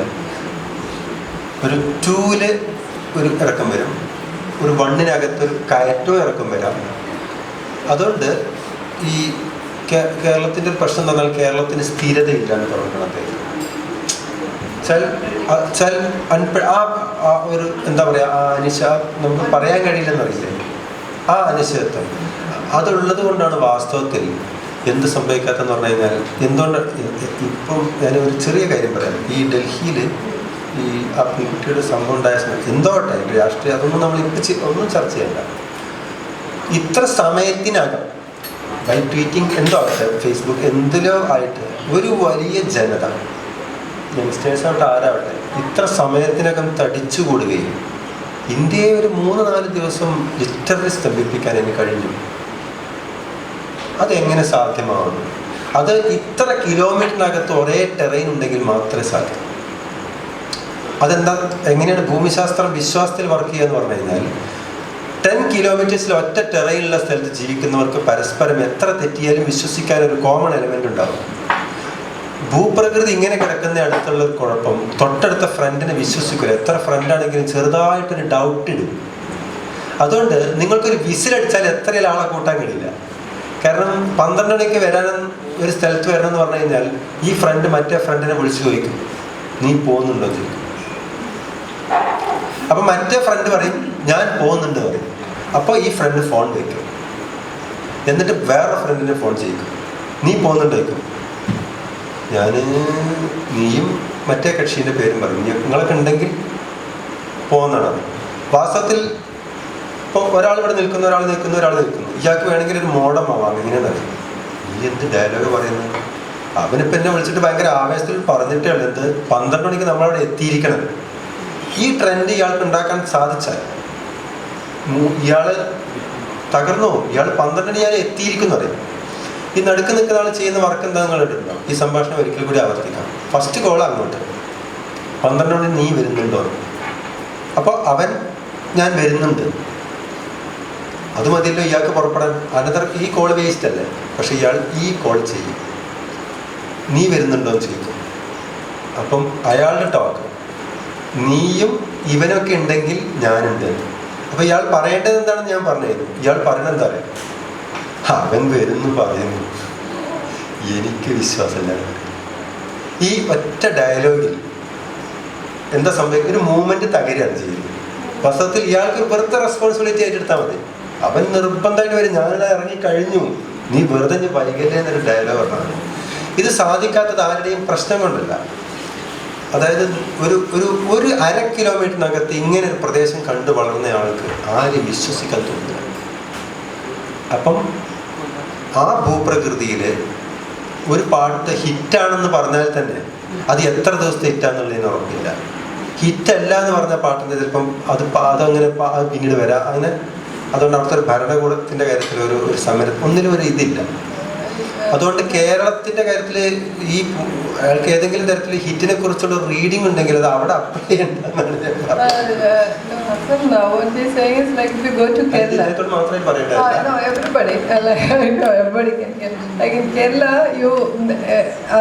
he's talking to a particular movement which happened like in response to the December 16th rape thing, and then there was this whole mass movement happening. So he's saying there's a link between the topography of a particular place and how you understand, how you respond to situations. So in Kerala, you don't get that kind of level field at all. Every second, a few feet, you have a difference of levels. The topography is so uneven. So if you are used to that kind of a topography, your psyche would be such that you cannot just trust anyone because you can't see. It's not a level field. So you always are in doubt whether that is true. So he's giving this very, very nice example of 3 people. I know there is a movement and somebody is saying, okay, I have to go to this movement. So I call up him, Shahabaz, and say, Shahabaz, are you coming? And Shahabaz says, yeah, I am coming. So both of us can tie up and we can just go there. But I won't stop there. I'll call up Raju and say, are you coming? Then Raju will say, if you and Shahabaz are going, then I will also come. This is the talk. Then what should I say? Yeah, we are going. We have fixed it up. Please be there at 12 o'clock. We will all go together. This is how a movement begins. This kind of the in-between person has to take this responsibility and say that, see, we are going. Please get out. Let us all go. This is how a movement happens. But in a topography like this, where people are used to this kind of unevenness, this in-between person will not take this responsibility. He will say, he said he will come. I'm not sure. Okay. The moment you say this, the movement is broken. You can never have a movement in this kind of a thing. So he's saying, if this is a situation in Kerala. So because of this peculiar thing, you can never say, this is the formula that works for a hit, a hit being a hit, or this will work, or this will not work, because you can never say it's so uneven. So it has got, he's trying to very beautifully connect, how the landscape and your psyche. അതുകൊണ്ട് ഇങ്ങനെ സംഭവിക്കാം. ഇപ്പം നിങ്ങൾക്ക് ഡൽഹിയിൽ അങ്ങനത്തെ ഒരു place ഉണ്ടെങ്കിൽ ഇതിനിടയിൽ 5 ബിൽഡിംഗ് ഉണ്ടാക്കിക്കൊണ്ട് ഇതിന്റെ സ്പേസ് കുറയ്ക്കാൻ പറ്റും. അപ്പം നിങ്ങൾക്കിടയിൽ ഒരു ട്രസ്റ്റിന് വേണമെങ്കിൽ കുറയ്ക്കാൻ പറ്റും. Yeah, you can artificially break the trust by, if you already have, this is a level field. All of us are sitting here, we all can see each other, this is a level field. But suddenly if I want to create this distrust or unevenness, I can just put a wall here. So suddenly there is an artificial construct which is coming in between us, and suddenly we are all distrusting. So it's possible for us to actually make even an even space level field into ഇനി അതിൻ്റെ ഒരു positive ഗുണം കൂടി പറയാൻ അനുവദിക്കണം. അങ്ങനെ ആയതിന് കൊണ്ട് കേരളത്തിനുള്ള ഒരു ഗുണം, അങ്ങനെ ആയാൽ എപ്പോഴും നെഗറ്റീവ് അല്ല ഫലം വരാൻ. അതുകൊണ്ട് അതിനൊരു പോസിറ്റീവ് സൈഡ് ഉണ്ട്. അതായത് ഒരു സൈക്കിന് ഒരു പക്ഷേ വളരെ ഒരു ഹെൽത്തി അല്ലാത്തൊരു സൈക്കിന് പെട്ടെന്ന് ക്യാരി ഓവർ ചെയ്യാൻ പറ്റില്ല. ഒരു ജനതയെ എടുത്തിട്ട് അമ്മാനാട്ടാൻ പറ്റില്ല. അതുകൊണ്ട് നിങ്ങൾ ഇന്ന് ഇന്ത്യയിൽ നിരീക്ഷിക്കുന്ന പല കാര്യങ്ങളും കേരളത്തിൽ നടക്കുന്നതല്ല. Yeah. So he's saying there is also the other side to it, which is a positive side, because there is this mass hysteria and getting carried away by things. When I can just stand in between and say, yeah, we are all going, come, and then you can create a movement, create hysteria. But in Kerala, because of this, you will stop. So because of that, in Kerala, many of the things which are working in other places, fanaticism, many of those things will not work in Kerala because there is this other aspect. Maybe negative, but it is positive. So.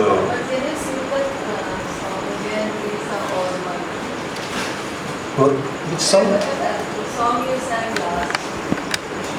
Kochi. ഈ പുഴയും പ്രണയിനിയുടെ ചുണ്ടുകൾ ചുംബനം കുതിക്കവേ ചന്ദ്രലേഖമുഖി ചൊല്ലി അറിയുമോ പൂനിലാവിൻ മണിയറ സഖികളായി താരവൃന്ദമാകവേ പകർന്നു തന്ന ലയലഹരി മറക്കുമോ ലയലഹരി മറക്കുമോ പുലരിയിൽ നിൻമുഖം തുടുതുടുത്തതെന്തിനോ ഈ പുഴയും സന്ധ്യകളും നീലമിഴിതളുകളും ഓർമ്മകളിൽ പീലി നീർത്തി ഓടിയെത്തുമ്പോൾ പ്രണയിനി നിൻ സ്മൃതികൾ ഈ പുഴയും സന്ധ്യകളും.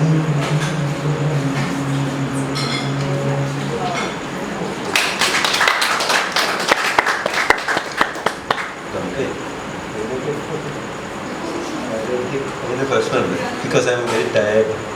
ട്രാവലിംഗ് ഇങ്ങനെ വന്ന് ഒട്ടും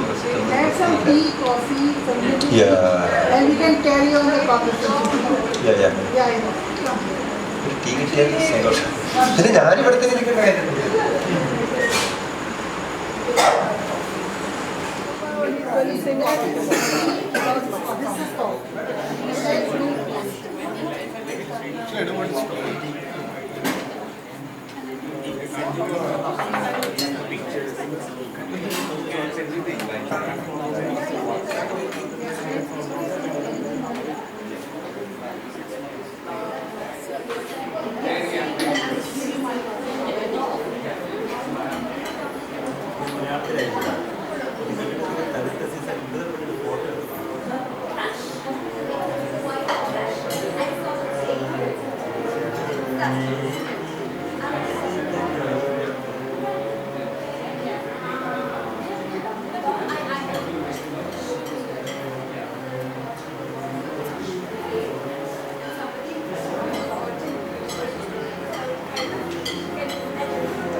Very simple derivation.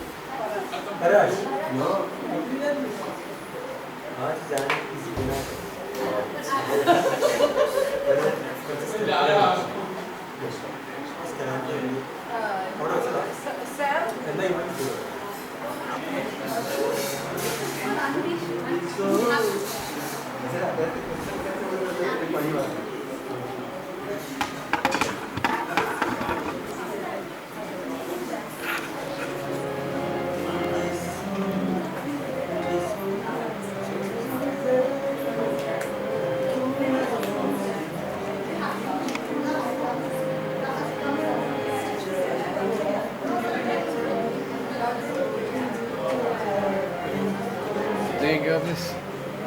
Somebody just picked it without anything, so I just...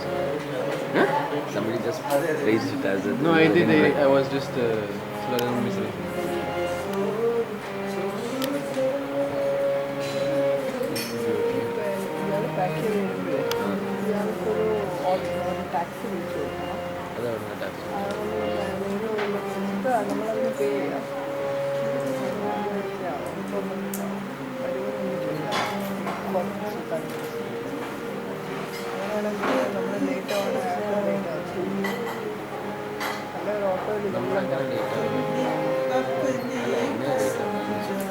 Now you know this place. You know how people are saying. Now if you call this way, not before 2 hours when I'm ready, you have to book before 2 hours. Nobody will come in half an hour.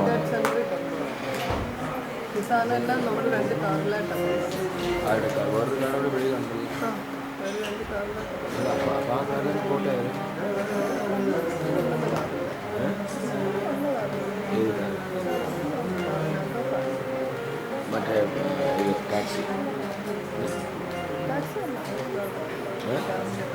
Just be the problem.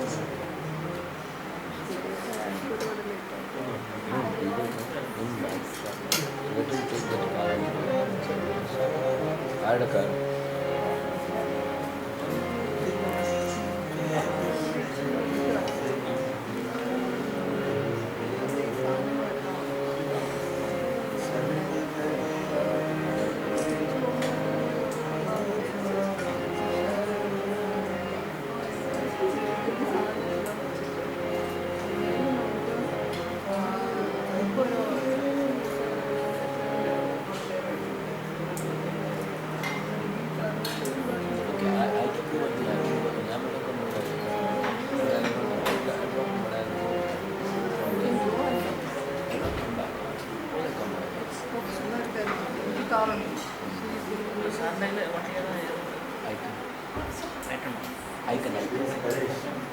Hey, Rizio, can you please pick this up? Okay. ഈ fan അത് വേണമെങ്കിൽ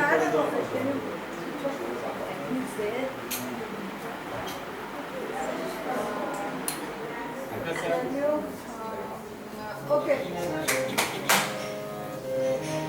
We are going to have a kind of quick, once again, get together. Parash, my colleague, who is also a dancer, we are working with dance for various things. So suddenly Shahabaz and Parash got together, and in a moment's time they decided that they are going to do an impromptu dance and music session. So last part of this. Yes, I actually requested him that because Jasmine and you were talking about the song, I didn't know that this would have like more than one singer. So I'm conscious also.